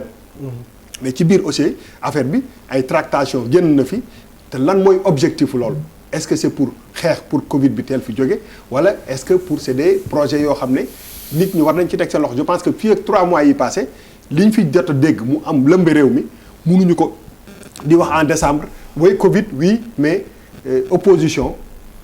un peu pas décimé mais en tout cas am na benn parti bu bëri. waaw non xaw ma ndax non bëgguma utiliser. expression waaw mais non kooku mais waxuma loolu mais dama ne y a un grand problème. il faut que ñu taxaw si te bu Thierno Bocoum ñëwee fii il faut ñu taxaw si loolu pour quand même ñu dugg ci position ou opposition par rapport ak pouvoir tey fi ñu toll nii je pense que c'est très important. teg ci sa baaraam Thierno interpellation directe xëy na di nga ci laaxaale 3e mandat ndax bokk na ci coow li gën a rëy ci 2020 bi alors Papis. enfin man balaa may dem si li ma gën a mag dama bëggoon taxaw tuuti ci 0,7% yi. rapidement. waaw te c'est extrêmement important parce que damay seetlu du ma économiste sama xam-xam ma ci aw ma ci xam-xam mais dafay ñëw très souvent. ñuy wax croissance taux de croissance ma am nattu yàlla boo xam damay xool lépp li xew ci àdduna bi je passe toute ma vie à regarder ce qui se passe mais damay gis yeneen économistes dans d'autres pays dans des références en termes d'économie mais li ma seetlu bu ñuy wax taux de croissance si leen concerné lu ndaw lañ siy wax ñoom ils parlent plus de taux de chômage ñoom ils parlent beaucoup plus de taux de chômage que taux de croissance léegi c'est les pays concernés pauvres qui parlent de taux de croissance. Or amul adéquation par rapport ak épanouissement nit ki. Est-ce que waratuñu tolluwaat ci beneen gis-gis ci par rapport ak taux de croissance boobu mu nekk 0,7 parce que amul changement. Je veux dire par là que on est arrivé à 0,7 mais il y a des gens il y a 5 ans li ñu doon dund la ñuy dund ba léegi. Je veux dire que amul benn impact vital si l'ensemble des populations. Donc moi je pense que il faut ñu xoolal ko te et j'insiste là-dessus économistes yi nañu ma corriger si c'est le cas. Dans les développements, les gens ne parlent peu de la croissance, ils parlent plus de taux de chômage parce que liggéey mooy régler problème mu dëkk. Parce que nit pour dans son existence il lui faut de la santé, il faut muy lekk, il faut muy habiller, il faut mu am poids. Mais loolu yëpp lu koy cumuler, lu koy subvenir, lu koy supporter, c'est le boulot moom moo koy mën a compenser. Donc le travail est beaucoup plus important, l'emploi, que toute autre chose. C'était une attention que je voulais attirer, que damay déglu tous les débats africains sur tous les plateaux du monde, les Africains, les pays pauvres, croissance. Les pays développés qui sont les références, eux ils parlent d'emploi. Économistes dañu xoolaat loolu. Ok li ma gën a marqué c'est naturellement la pandémie mais jàngat bi ma ci am man mooy la capacité des Sénégalais à s'unir sans mu am concertation, sans mu am influence man ça m'a charmé. damay taxaw ci benn symbolique nous sommes tous des Sénégalais nous avons ce qu'on appelle des confréries oui affaire de confession de foi ngëm-ngëm mais vous avez oublié appel Layène appel de Seydina Limamou Laye mais man de c'est la première fois ma gis li raison bi tax Layène yi toog ne on renonce à ça c'est le plus grand rendez-vous des Layènes loolu lañu gën a parce que xam naa tuuti Layène tuuti parce que sama baay bi ma jur maa ngi ko suul fii Cambérène man damay dem Cambérène régulièrement sama baay fa la man maa ko décidé suul ko biir Cambérène boobu am na ay 14 ans donc xam naa bu baax cette communauté pour des raisons de Covid ñu taxaw ñu ne on renonce à ça. ñeneen tamit église bi def na ko non ils étaient les premiers. Je suis en train d'expliquer dama ne la Layène yi particulièrement quoi. ñoo njëkk parce que ñoom ñoo am malchance mu tombé ci appel bi ça fait polémique les gens ont je parle des je comprends léegi voilà tu comprends ok boo glissé si loolu j'ai pris les Layènes parce que moo symboliquement moom moo ubbi bal bi après boo ñëwee si ay Sëñ Mountakha ay 200 millions comme je veux dire comment les Sénégalais se sont retrouvés pour xeex ak affaire bi jàppalante amul ay coloration politique ay trucs man loolu moo marqué mais autant on a réussi ce bond c'est pour ne pas monopoliser la parole d'air mais li ma bëgg wax dafa bari mais autant on a su exploiter cette situation autant dañ ko war a traduire en acte par la suite je peux pas comprendre qu'on soit dans l'union pour une circonstance bien précise et qu'on soit dans la désunion parce que les choses ont changé. Nous sommes une nation, nous devons aller dans ce sens. Parce que, je vais dire qu'on est coupé, nous gis divergence sénégalaise, divergence, nous gis amalgame, nous gis enjeux politiques, financiers et tout. Il y a des moments ils sont cruciaux et beaucoup plus importants. Thierno Bokoum, mun na xeex ak man fii demain on se retrouve si benn cérémonie boo xam wala dara loo xam dañ koy partager wala ñu bokk benn ami moo tax souvent damay répéter xam naa policier dinañ ma doon ay xeer il n'est pas difficile de gérer le Sénégal tu sais pourquoi nekk président Sénégal diriger Sénégal jafewul tu sais pourquoi parce que benn formule rek la mooy régler lépp quand tu te concertes boo jokkoo ak ñi yor ponk yi léppay glisser tu sais pourquoi parce que dëkku gëm-gëm la je l'avais dit une fois ici ma ne yow par exemple boo amul dépense tu vas pas agresser les gens nga yàlla baax na ça c'est le Sénégal tu manges pas nga sutura la ko noppi or tu pouvais am na neen lu war a mun demee ailleurs si les gens n'ont pas l'appétence ça va le pays bouge c'est en feu dañ koy taal. xam nga ni boo woowee Papis ne ko yónnee ma parler pour ne pas faire de la pub wari ma nangam wala Orange Money wala 5000 francs de la koy yónnee wala 10 000. mais moo tax ma ne Sénégal parfois tu es malheureux quand tu vois cette nga Orange Money ma. Prends la parole par ça. Merci beaucoup. Alors Malal avant ñu terminer tour de table bi par Condé. Et Thierno prépare-toi à répondre à tout ce qu'on peut dire. Malal nag buy wax ku ko dagg ci man ngay kii. Malal moom lu leer laa lay wax boo ko laalee laal nga ma. door nga non je t'avertis lu leer laa lay wax. non dama lay wax pardon. bu dul woon sama. non micro bi Malal moom boo ko laalee laal sama buum bi ma téye nii. sama bidon bi laay ñëw rek sotti la ko. dama lay wax rek. non wuy ma non il faut comprendre wuy ma jégi. non door nga Yérim mais fi mu nekk nii. Malal man door na buuba. dañuy xamante boobu Malal xamul la. fa affaire bi nu mu tuddati woon boîte bi nu mu tuddati. teen bi voilà. Malal il bëri moi. en tout cas wax naa la rek. Malal il a fait feu et flamme là. allez on écoute s'il vous plaît ñu gaaw a pare. c'était le seul ci groupe jamono boobu moom rek moo nekkoon koo xam ne nii dafa indi lu bees. lu kenn xamul woon. waaw mais nag dafa bëri woon fans. indi lu kenn xamul. waaw lu kenn xamul. borom bataillon blindé. Yes. En fait, il faut quand même dire que la pandémie. Malgré que pandémie la mais indi na jox na opportunité des politiciens effectivement à se retrouver. Ah merci voilà. À se retrouver ci la Macky Sall profité ndax Idi quoi. N'importe quoi. Pour yow daf ko nax. oui. da ngay fontu rek. waaw Macky dafa nax grand bi. Idrissa Seck di bëgg jëm kay naan dañ ko nax. mais mag dañ koy nax léeg-léeg nga nax sa maam. Macky dafa nax maamum quoi ci affaire bi. donc yooyu la xam nga mais man en fait en observant bi pandémie bi amee puisque dama amoon liggéey bu bëri bu ma doon def dans toutes les prisons du Sénégal bien avant sama question mooy en fait comment ces gens-là arriveraient à gérer la transmission en milieu carcéral naka lañ koy gérer c'est pourquoi quand même je tiens véritablement à féliciter Bokandé le directeur de l'administration pénitentiaire parce que normalement ak ni ñu waxee pandémie bi ak ni muy transmettre ak promiscuité bi nekk kaso ils ont quand même fait un excellent travail en termes de gestion de cette affaire ça me permet de parler également de la liberté d'expression même si on n'est pas d'accord avec des insultes ak ci ku mu munti jëm aujourd'hui tey Assane Diouf sonn na trop kaso tànkam mu ngi waaj a dagg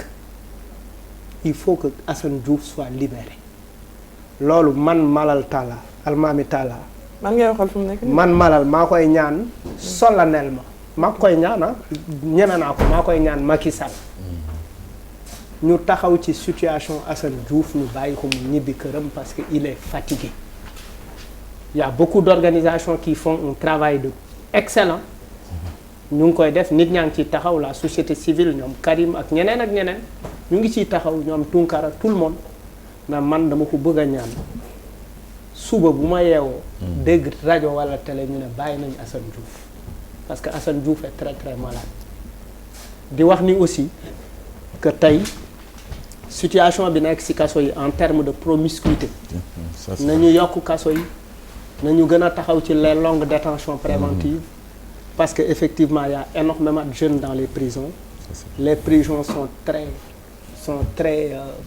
surbookées surpeuplées na ci gars yi def liggéey bu am solo il faut ouvrir des écoles ouvrir des centres de formation créer des opportunités pour les jeunes xaalisu DER bi dem ci ñi mu war a dem buñ ko defee effectivement DER bu Pape Amadou Sarr oui may leer oui ça réduira le nombre de jeunes qui vont en prison man personnellement foofu bëggoon naa ci taxaw quoi parce que sur la pandémie ñëpp xam nañu effectivement 2020 bi pandémie bi moo tënk lépp moom moo bloqué situation yu bëree bëri mais la situation la prison reste un espace assez particulier boo xamante ne j'avoue qu'il y a un travail énorme qui a été mené pendant la Covid et je félicite monsieur Bokandé ci émission bii nii parce que xam naa ni mënoon na gën a grave vu la situation de nos prisons et ça il faut le dire mais bàyyi lan Assane mu ñibbi. Konté lan moo la gën a marqué ci 2020 le fait le plus marquant pour moi man du ma wax ci Covid bi parce que ñëpp exactement oui Covid bi ñëpp wax nañ ci te et puis sama tur sama sant dafa commencer par C moo tax bëgg ma wax ci Covid bi xam nga li may bëgg a wax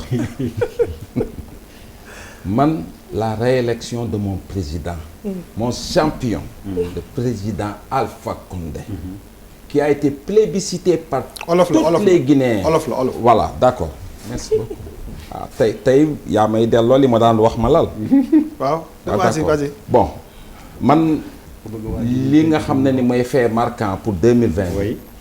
mooy fal bi ñu falaat sama président sama champion le président Alpha Condé. mais man j'ai un problème moi pour man. kii Alpha Condé xamu ko. jusqu'à la preuve du contraire il y a quelque chose qui me dit. yaa ngi koy dagg. que Alpha léegi je savais que dina poser question boobu. xoolal j'amène des preuves avec moi. normalement. non j'amène des preuves. il est en train de travailler pour peut-être Alpha xam.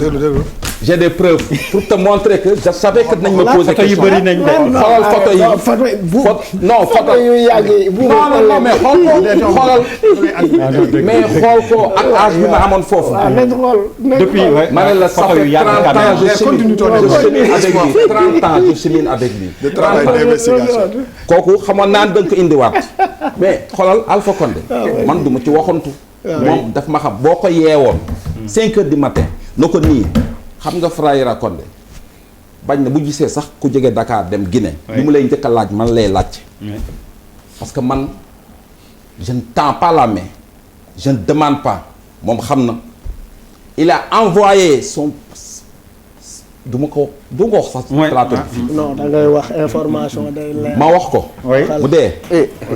ma ne il a envoyé son conseiller politique ci man dama nga ne Frayra Condé mu wax lan la bëgg ma defaral ko laajal conseiller politique bi li ma ko li may wax ni ñi ngi may dégg. loo ko sama dama ne ko soxlawuma dara liggéeyal ma Guinée du ma waat de dama ne ko soxlawuma dara mu yónni waat ko li may wax ni ñi ngi may dégg. Bouba on mu yónni waat ko je suis le. Bouba wax na ni nga analyser ma ne man je ne tends pas la main xam nga kan laay ñaan man. Sëñ Touba rek laay ñaan. xam nga su ma nee Sëñ Touba laay ñaan ñu ne fàtt na yàlla. mais Sëñ Touba yàlla bind na ci man li may am ba pare. jaratu ma di ko tàllal sama loxo. Sëñ Touba rek laay ñaan. parce que lépp lu ma bëgg maa ngi koy ñaan Sëñ Touba mu ma koy defal. du ma tàllal kenn sama loxo. non parce que xam nga en fait. xam nga président non mais mënuñu fi nekk ci émission politique. waaw mais yéen dama indi si côté boobu nga jël defal naag yu xoolal nga jël sëñ bi bëñ bu mag bi. di ko jéem a mbubboo rek di naan moom nii. pour mais dafa nekk ci man photo yoo xam ne photo yi Alpha Condé avait 50 ans. c'est pas des photos récentes. mais il a c'est la preuve qu'il le connaît depuis 30 ans. mais non. 52 ans yàgg na de. ci groupe bu nit la. donc tu le connais depuis plus de 30 ans. y a pas de photo kii. y a pas de photo yoo xam ne da ngeen toog. non kooku mi ngi sama pote. ma ne ko c'est la preuve oui. non c'est une preuve que tu le connais depuis plus de 30 ans. xam nga lu may bañ. sauf que quand même. non le côté religieux là. non il faut nga bàyyi ko. ani photo ma ko bàyyi. ani photo yi la interpellé. mais c'est un photo yi. defal naa dañu wax ci politique Condé s'il te plaît. ndax Sëñ Touba moo ñu ko wan. on est d'accord Condé moo ko defal doomu Guinée. mais donc dañoo exilé sunu maam laal maam yi Samori Touré. Gabon mu dem foofu feebar dab ko foofu mu dee Sëñ Touba ko jël defar ko. jullee ko Condé Sëriñ Fall. oui Condé.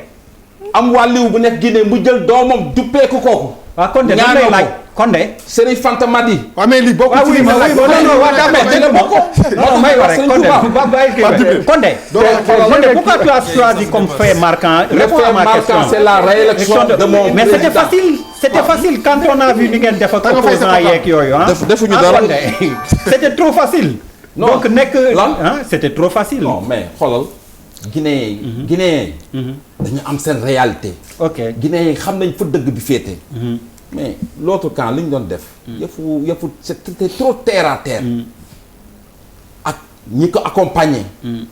yenn médias yi accompagner leen. pour ñu sombrer la Guinée mais. dinañ nangu xos yi grave. non du question loolu. am problème parce que côté boobu daf ma metti au Sénégal. est-ce que élection Sénégal yi amoon fii en 2019. est-ce que média guinéen yi dugg nañ ci kenn waxu ci amul benn média guinéen. mais bu ñu ko deful daf leen neex. non dañ cee warul émission. non wax loolu les médias sénégalais dañ cee takk ci répp laa la wax. ak ay chroniqueurs. ay journalistes kenn ngi ni toog. d'accord amul problème ñoom ñëpp dañ cee dugg takk ci répp laa la wax ni. wax ci loo xam ne ni dara du ci dëgg. allez au Sénégal léegi lan moo fi fait marquant Guinée d'accord nañ. fait marquant. waaw pour yow fii dafa bëri. non Macky Sall ngandal la. dëgg la. billaahi kenn du Macky.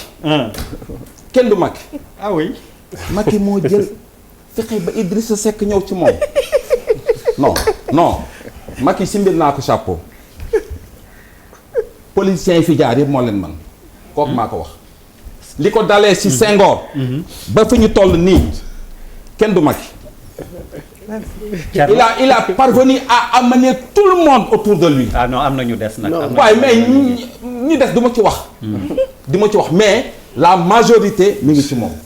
loolu rek moo am solo. Thierno mu mel ni kon aspect politique bi dugg na avec Bouba ni mu la interpellé woon et puis Condé qui dit que Macky est un génie politique.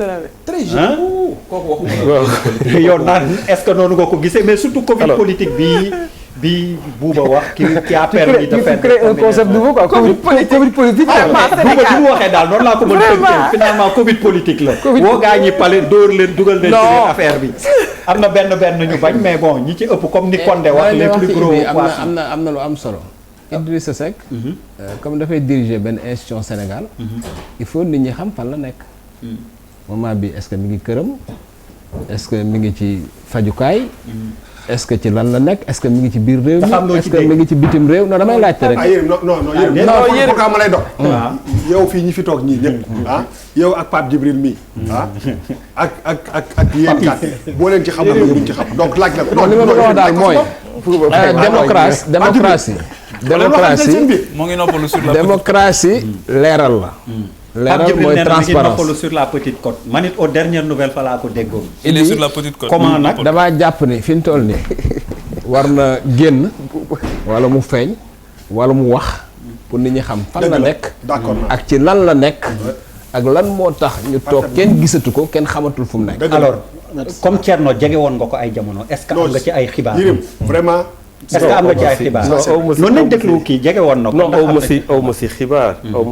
peut-être que Yérim am na lu mu bëgg a wax wala lu peut-être day yem rek si laajte. mais Thierno nga baal ma bala ngay kii mais c'est lié même à la nature de l'institution. c'est-à-dire que ban président conseil économique social environnemental lañ fi am doon ko demander fu mu nekk. c'est-à-dire que c'est franchement c'est une institution boo xamante ni question bi sous-tendre laaj bi. mooy sa raison d'être en réalité. moo tax c'est un non-événement. aussi bien sa nomination que l'institution doivent être repensées. alors Thierno continue. alors li ma bëggoon wax déjà loolu awma ci information mais je veux quand même un peu wax par rapport ak management Covid bi. avant ñu ñëw ci aspect politique bi. je pense que le fait que tey ñu mën a jël mbir yi effectivement ñëpp xam nañ ne lu bettoon ñëpp la. mënuñu. première mesure yi ñu ne def na erreur parce que su defoon lii mën nañ ko wax mu def leneen parce que loolu monde bi yëpp ku si ne yaa ngi doon tâtonner mais au fur et à mesure gis nañ ne que ne mesures yi ñuy jël en réalité waroon nañ si gën a mën a farlu parce que amoon nañ si quand même commencé woon nañ si am un peu expérience. li ma bëgg a wax foofu mooy si gestion Covid bi Sénégal jëlee na si ay problèmes yu rëy yoo xamante ne si nguur gi moo ko teg. loolu mooy la vérité. d'abord ci mesures yi bokk nañ fi ñu teel a wax ne dañ nekkoon fi ñuy wax mimétisme mooy toppandoo. parce que structure économique bu Sénégal bokkul ak structure économique bu France par exemple tey soo waxee France soo waxee toog leen seen biir kër président France gouvernement France xam nañu fan la ñuy jaar pour fekk nit ñi seen biir kër jox leen loo xamante ne mën nañ ci dundee parce que c'est l'économie formelle. fii Sénégal économie informelle bi moo ëpp doole. mu jëm ci presque 92% ñu population active bi nga xamante ne ñu ngi ci réew mi économie informelle lañ nekk nga jël xaalis bu bëri Cheikh wax na ko léegi 1000 milliards nga regroupé ko. sooy xool 1000 milliards yooyu amul dara lu jëm ci informel bi te 6% daanaka lañ yóbbu ci santé bi nga xamante ne foofu lañ fa nga xamante ne moom mooy problème mu Covid bi ci boppam. donc déjà ça pose problème ci gestion ak façon bi nga xamante ne dañuy jël ay mesures yu adapté wu par rapport à nos propres situations donc situation yi ñuy dund ak situation yi ñeneen dundi différence boobu la ñu deful ba dès le début ñu jël ay mesures yoo xam ne wuute na vraiment ak lu ñu doon xaar. nu ñu dugalee xaalis bi la même chose dem nañ ba finalement la courbe d'évolution du virus a été très différente de la courbe des mesures de l'État xam nga soo demee pays yu mel nii yu nekk Europe yu ci bëri dañ ne suñu confiné dañuy gis nombre ñuy dem nekk ci hôpitaux yi commencé di wàcc. ñu xam ne courbe mesure yi ak courbe virus bi ñooy ànd. mais fii ba ñu décidé dañuy def couvre-feu. ba ñuy dindi couvre-feu bi. boobu ñëpp xamoon nañ ne yegguñu woon sax ci pic. parce que on était à 112 cas 2 jours après on était à 132 cas mais bañ ko dindee teewul dem na ba finalement mbir mi dem na ba wàcc te couvre-feu ñëwaatul. donc ce côté mystérieux boobu may wax tout le temps ne dafa am ñun yàlla dimbali nañu ba nu mu demee feneen demeewu ko fii loolu dañ koy santé yàlla.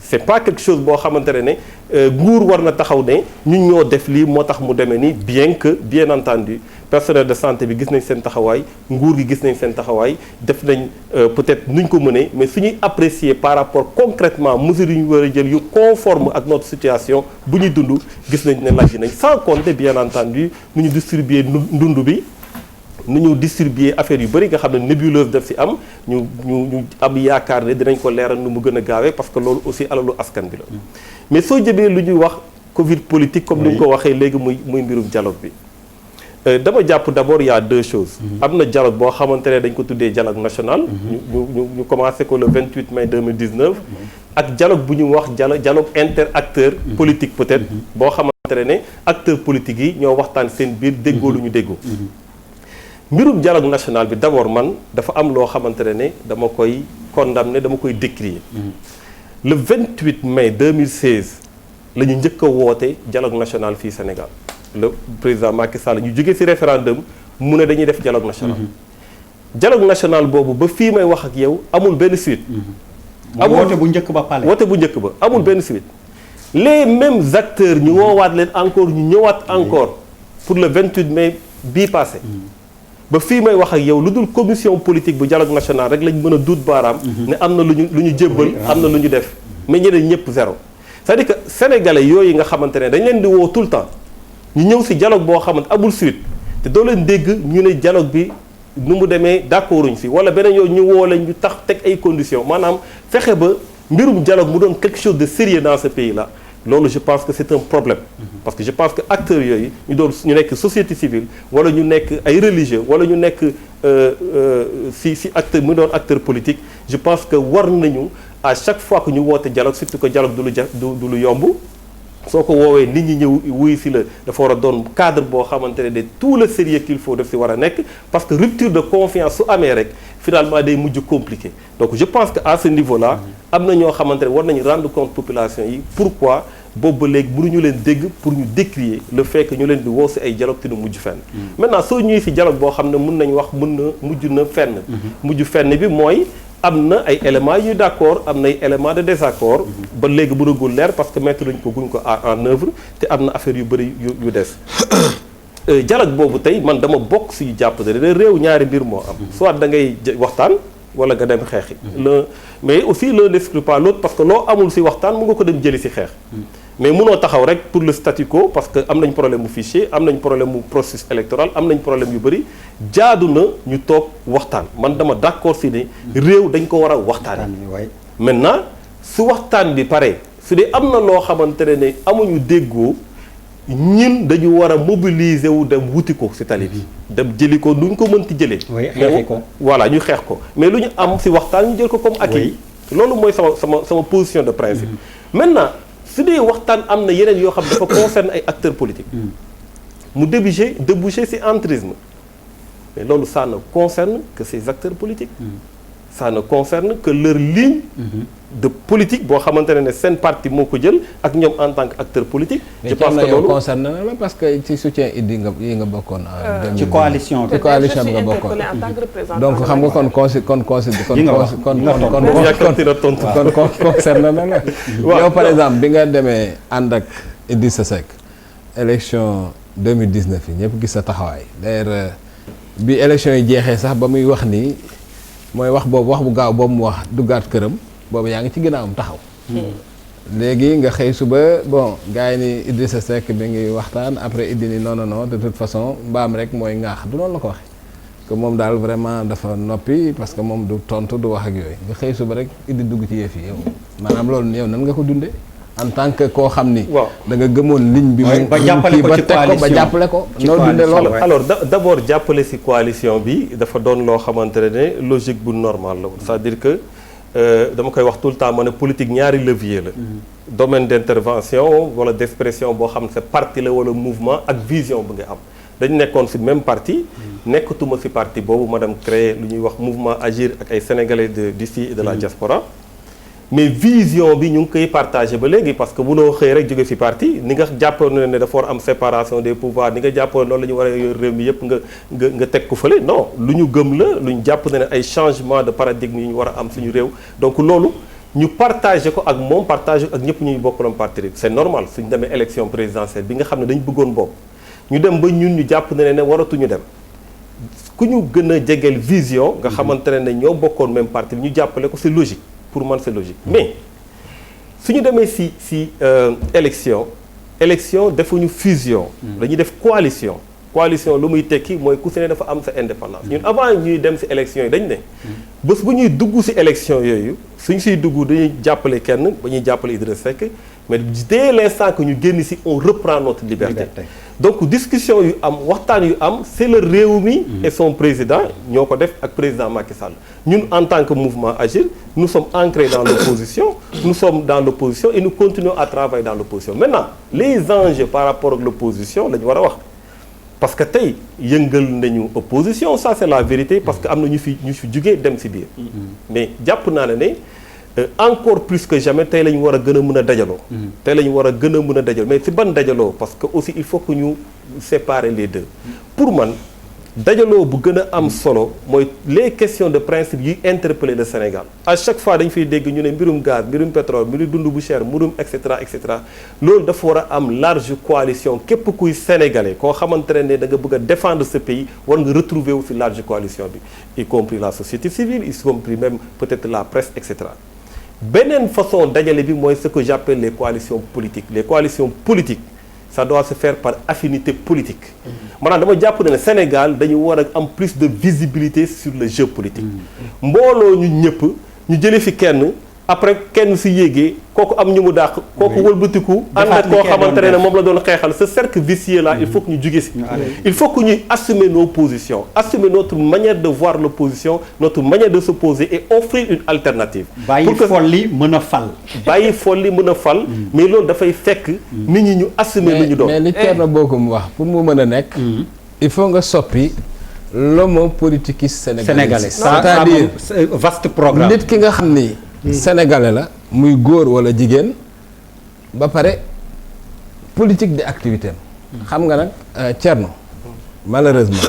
idée yi rafet na lool xalaat bi rafet na lool waaye ñun suñu gis-gisu politique suñu taxawaay ci penc mi li ko lal mooy séddoo loolu rek mooy problème bi ak am classe politique boo xam ne nii bi indépendance amee ba léegi parce que nag aussi loolu c'est incontestable maanaam ñoom defaru nañ classe politique bi defaru nañ waaye réew mi defaroogul parce que dañoo jàpp ni nguur comme ni ñu koy wax rek xam nga Sénégal dafa am yu bari ñuy wax yoo xam yu garaaw la nguur lekk ak naan par exemple loolu suñu culture la boo waxee ñun la njariñ loo fekkee loolu suñu culture la boo waxee ñun la non politique du diine du tarixa mooy maanaam amatoo loo ciy gëm maanaam liñ ciy kii rek mooy liñ ciy jëlee xam nga loolu tant que ñu ngi am conception boobu tant que ñu ngi xalaat loolu jàpp ni nguur lekk ak naan kese la jàpp ni njariñ loo fekkee kese la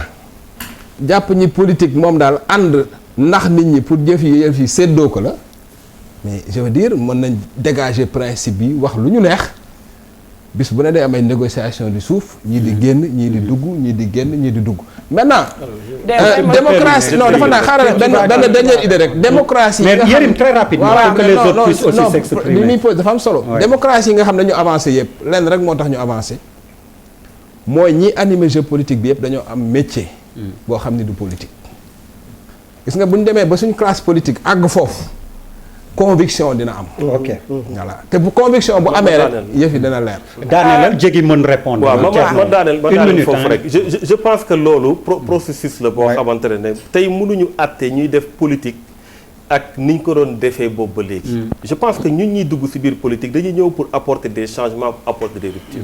damay joxe souvent exemple bu simple. man ba ma nekkee M23 nekk jeunesse M23. ñu doon nekk si biti di xeex pour que changement am biir assemblée nationale. Quand j'étais à l'assemblée nationale li ma njëkk a yor mooy président commission comptabilité et contrôle. Depuis que l'assemblée nationale existe ba léegi commission boobu musul def liggéeyam te commission boobu. benn moo rôle am mooy xool lan moo am koppar bu ñu dugal assemblée nationale nan lañ koy utiliser. parce que compte tenu de la séparation des pouvoirs. corps de contrôle yi mu ñu dugg biir assemblée nationale. donc commission boobu lan moo ko gën a am solo man ba ma ñëwee nekk président de commission bi dañ ma ne yow am nga chance di nga am carburant di nga am oto di nga am lépp mais amoo liggéey.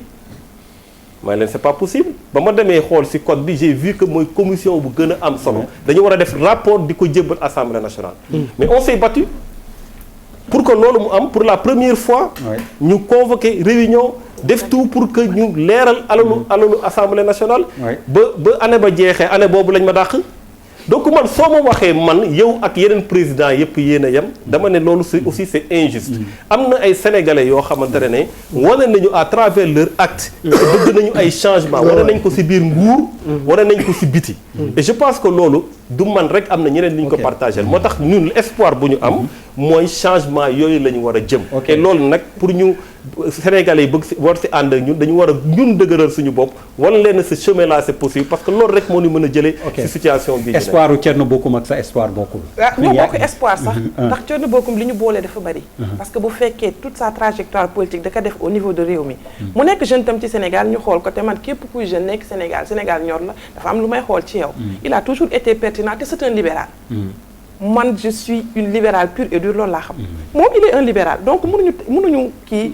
ci yooyu mais dafa am loo xamante ni c'est fondamental ci discussion c'est la subjectivité ku nekk da ngay wax selon toi selon ton expérience ak fi nga taxawee donc moom buy wax en tant que Thierno Bocoum bu àndoon ak Idrissa Seck te ànd ak moom ci benn mouvance ñu ànd ba fal Macky Sall fa mu toog la mu doon wax ci Macky Sall ak bu àndul ak léegi ak Idrissa Seck ak la muy wax mënta nekk benn parce que vision yi xëy na niroowul waaye damay rappeler waat benn affaire quand on dit il faut changer l'homo sénégalais politique xaw ma lu mu doon expression boobu dama ni déedéet c'est une remise en question qui est très profonde et ça touche tous les Sénégalais parce que kooku nekkul une personne à part man Diégui Diop en tant que politique et je l'assume nekkuma Sénégalais à part bu niroowul ak Pape Djibril bii bokkuma ak koo xamante ni niroowuma ak Papis bii Sénégal gii laa juddoo Sénégal gii laa yaroo waaye c'est un choix que j'ai fait un don de soi nañ ko nangul ñi nga xamante ni taxaw nañu parce que yeewu ci li nga nekk sa kër Malal mii du politicien entre guillemets parce qu'il est un politicien entre guillemets du politicien comme li ma doon ndax bokkul ci benn parti mais il se dit classique comme tous les jours il se dit que am na lu ko ñor lu nekk Sénégal donc am na nelaw yoo xam ne waroon na ko mën a def un moment mënu ko def parce que day dem takk digg bi sumu yëre bi xotti ko taxaw place bi obélisque maa taxaw ne yaanaa maa dënd bu wow donc c'est un don de soi tout engagement que ça soit sur le plan politique que ça soit sur la société civile que ça soit domaine bu mu mënti doon donc bu ñuy wax une remise en question don de soi don pour soi ou don de soi waaw may ma soi am na don de soi don de soi moo gën de moo gën don pour soi damay ñaan sama xarit yi ma bokkal plateau bi ñu jaay ma tuuti galanterie yi ma mën a àggale parce que ku ciy wax ne ma noppi déglu la ba nga pare dama ni c'est un don de soi parce que soi si ngay jógee si yow si sa bopp si sa bëgg si sa bëgg-bëgg si sa intérêt mu agsi dans une cellule qui est beaucoup plus grande c'est la famille daal di avancer àgg ba au niveau d'un quartier mu dem ba à un niveau d'un département région ak yooyu munoo wax am nga loo yéene Sénégal te fekk yéene woo ko sa bopp ba pare man pour man loolu gëmuma ko dama ni bu ñu nee dañuy xoolaat politiciens sénégalais yi nañu wax nañu xoolaat kon wala organisation parti politique yi nañu xoolaat parti politique dans son ensemble sénégalais dans son ensemble lu tax diw di ànd ak diw man Diégui lu tax may ànd ak président Macky Sall est-ce que parce que je suis libéral ou bien parce que est-ce que je suis alpulaar ou bien est-ce que parce que dama xalaat ni rek moom mooy gagné moo fi war a nekk nañu xoolaat loolu kon c'est pas seulement le problème c'est le président Macky Sall non mais sénégalais nan lay voter sénégalais nan lay adhérer ci parti politique est-ce que c'est par affection seulement ou bien est-ce que c'est par idéologie donc la remise en question elle est très profonde bu kenn jël rek politiciens yi di leen duut baaraam beneen affaire dama naan Malal merci jërëjëf quand tu félicites l'administration carcérale c'est l'État te je représente ici l'État merci beaucoup Assane Diouf nag li nga wax ci moom dëgg la yéenewuma kenn lu bon Khalifa Sall bi muy nekk opposant au vrai sens du terme sax amoon doole ba bi mu nekkee kaso dama taxaw ni képp kuy nit waxuma jullit nit ba pare waroo yéene sa moroomu nit ndogal di dal ci moom waxatuma ak ngeen nekk jullit waxatuma ak ngeen bokk sax tarixa waaye Assane Diouf bëgg naa ñu libéré ko waaye bëgg naa foofu mu nekk ba ndogal dal fa ba mu xam lan mooy métit mu dellu si waat ci valeur yi ñu am ba tax na yow Malal nga nangul Bouba Ndour lam la defal ba nga gërëm ko dara taxul Bouba def ko lu dul certaines valeurs qui nous sommes propres valeur yooyu ñun ñoo ko am mooy lan yërmande mooy lan am ngor mooy lan am yar mooy lan am teggin mooy am na loo xamante ni yaa ngi koy xool muy sa repère la société ñaari repère moo fi am loo xamante ni nit ñi ñoo d'accord def ko muy le droit ak loo xamante ni mooy dogme foofu nag damay waxaale Cheikh Yérim politique du diine c'est pas parce que dañ ciy profiter déedéet politique du diine xam nga mooy lan c'est pas un dogme c'est-à-dire il y a une remise en question perpétuelle que tu fais quand j'adhère dans un parti moi le président Macky Sall a pris des décisions yoo xamante ni man jéegi arrangé wu ma fu ma ko war a waxee dama koy wax alors que nag suñu borom tabaaraka wa taala bu nee julli leen juróomi waxtu est-ce que ñeme naa taxaw ni tey mu ñeme ma koo julli loolu moo tax ñu naan politique du diine politique du diine parce que y a une remise en question c'est une adhésion daf may neex ma bokk. non jéegi duñ ko waxee noonu xam nga. bu noonu laa ko gisee waaw may ma tuuti rek. waaw Cheikh Yérim may ma Sénégal buñ ne la politique du diine waaw. Cheikh Yérim buñ ne politique diine rek mooy dalay neex nga bokk mu naqari la nga génn. diine nag du la neex nga bokk du la naqari nga génn. non du loolu. de ça. soyez un peu galant s'il vous plaît. maanaam dañu bëgg a wax ni. waaw may leen ko mu daaneel waaw. Thierno Bocoum su ne Covid 19 bi gestion bi am au niveau du Sénégal c'est du mimétisme dañuy toppandoo France dañuy def li daf may reeloo. parce que mënuñu taxaw ni dañuy toppandoo France tey jii moom Thierno Bocoum raar na mu wax sax benn mot te waxu si sujet verbe complément bu bakkee accordé ko nag ba mat sëkk. laaj ko tubaab bu ni cocc fan la ko jëlee.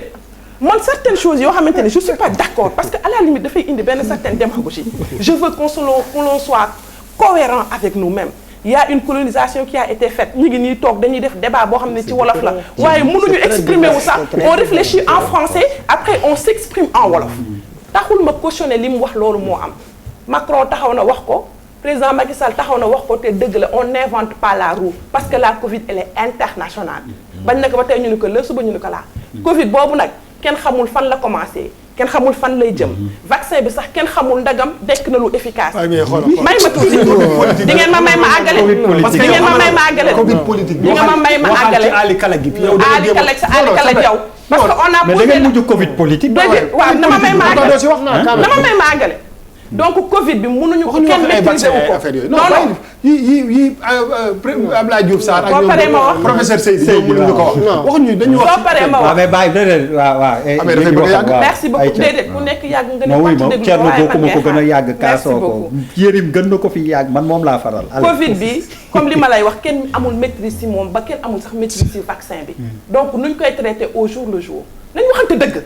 parce que loo xamante ne Cheikh Yérim wax na ko y a une mutation qui se fait d'un moment à l'autre mu indiwaat beneen façon donc kenn du fi inventé dara lu bees pour Covid politique bi muy wax moom dafa wax Covid politique la gis ci les faits saillants qui ont marqué le Sénégal man wax naa ko nan laa ko gisee. Covid politique nan lañ koy waxee il y a eu l'espoir il y a eu un engagement autour un consensus est très fort te tey jii président Macky Sall bu àndee Covid bi rek moo ko waral may ma tuuti du Covid bi kese. du ko gisee parce que dialogue bi wax nañ la kañ la commencé. wax nañ la depuis le 28 mai non du ma bàyyi waxu dialogue parce que moo jur ñi nga xamante ni tey jii am na. xam nga dialogue ku mu kay leen ñu ànd. man su Thierno Bocoum ne bu ñu amul lu ñu bëgg nañ génn ci mbedd bi xeex boo xeexee da ngay delluwaat autour d'une table. toutes les grandes guerres ont commencé par une guerre après bu ñu paree ñu autour d'une table. c'est-à-dire ils se sont retrouvés autour d'une table. permettez-moi de terminer.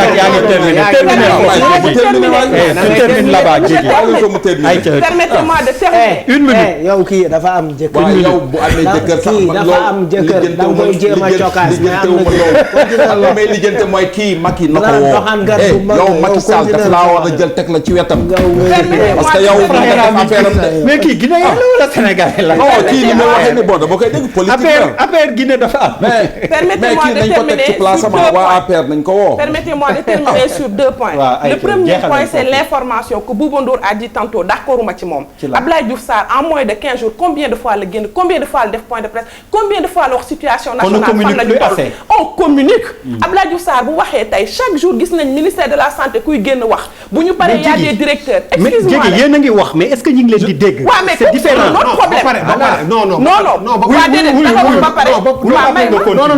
non ba pare c'est-à-dire que yow man li may wax ak yow li nga bokkul dama ne la je waxuma ministre buy génn di def ay déclaration dama ne la non du déclaration mais non communication bi war dañ ko war a continuer di def ci nit ñi waxuma ministre buy génn di wax benn ñaari fa ñetti fa dama ne la nit ñi nañu comprendre que ni mbir maa ngi fi ba léegi d'accord ni attiré woon attention nit ñi avant ak léegi bokkul. moo tax et puis dafay reflété wu ci comportement wu nit yi nekk si biti. ñun ci biir dëkk bi la ñu dëkk. da ngay gis que ni en réalité. coow li nit ñi pour ñoom Covid bi lu fi jaaroon la. d'accord naa bu ba on le conjugue au passé. loolu te loolu. laisse-moi terminer alors que deuxième vague bi ça n'a rien à voir avec déclaration. laisse-moi terminer. léegi termine. Je termine donc je ne parle pas de la déclaration d'un ministre. dama ni il a demandé à ce que l'on communique. wax naa la fii ma toog tey jii dama fi toogal état bi kon quand il parle de la communication je parle de la communication de l'état d'abord. Ce qu'il dit c'est la communication. ban état nga dama fi toogal état politique moo fi tax a toog mais le président Macky Sall moom tax a nga fooy lii déjà xam nga yow yaa ngi jaxase yow fi ngay liggéey non li poste bi ngay occupé fi ngay liggéey mën nga défendre loolu mais mënoo fi yore communication fi tax a toog mënuñu lu ñu pàcc bu ñu laaj ci état yow nga ne yow yaa koy défendre. ok mais laisse-moi terminer. léegi tu n'as plus que 30 secondes. Tu n'as plus que 30 secondes. Quand il interpelle le président de la République, président de mon parti, je me sens responsable et redevable et je vais faire le maximum pour amener des éclaircissements si lu ma xam. li ma xam mooy li mu wax ni c'est la responsabilité individuelle et personnelle de tout un chacun et je suis d'accord avec lui dans ce sens. Dans l'autre sens je dis que lépp loo xamante ne war na communication au niveau du ministère de la santé def nañ lu ñu war et je conclue par une chose. Quand on dit que tey dañuy ànd fii Covid politique jaar fii mais l'Alliance pour la République nekkul tey loo xamante ne dafa nekk lu bees pour nit ñi di àndandoo autour d'une chose moom Thierno Bocoum wax na ko depuis M23 bu ñu jógee si M23 ñu ñëw si Benno Siggil Sénégal ñu ñëw ci Benno Bokk Yaakaar pour te dire que l'Alliance musul bañ ñu àndandoo pour ñu gouverner on gagne ensemble et on gouverne ensemble. Ok. Quand ça vous arrange nag vous acceptez et quand ça n'arrange pas vous dites que c'est pas bon. J'ai un grand patron c'est le service commercial depuis sànq ñi ngi laaj seen publicité Pierre publicité et on passe à la deuxième partie pour conclure. ci diggante marak mase bi jululi suuf sedde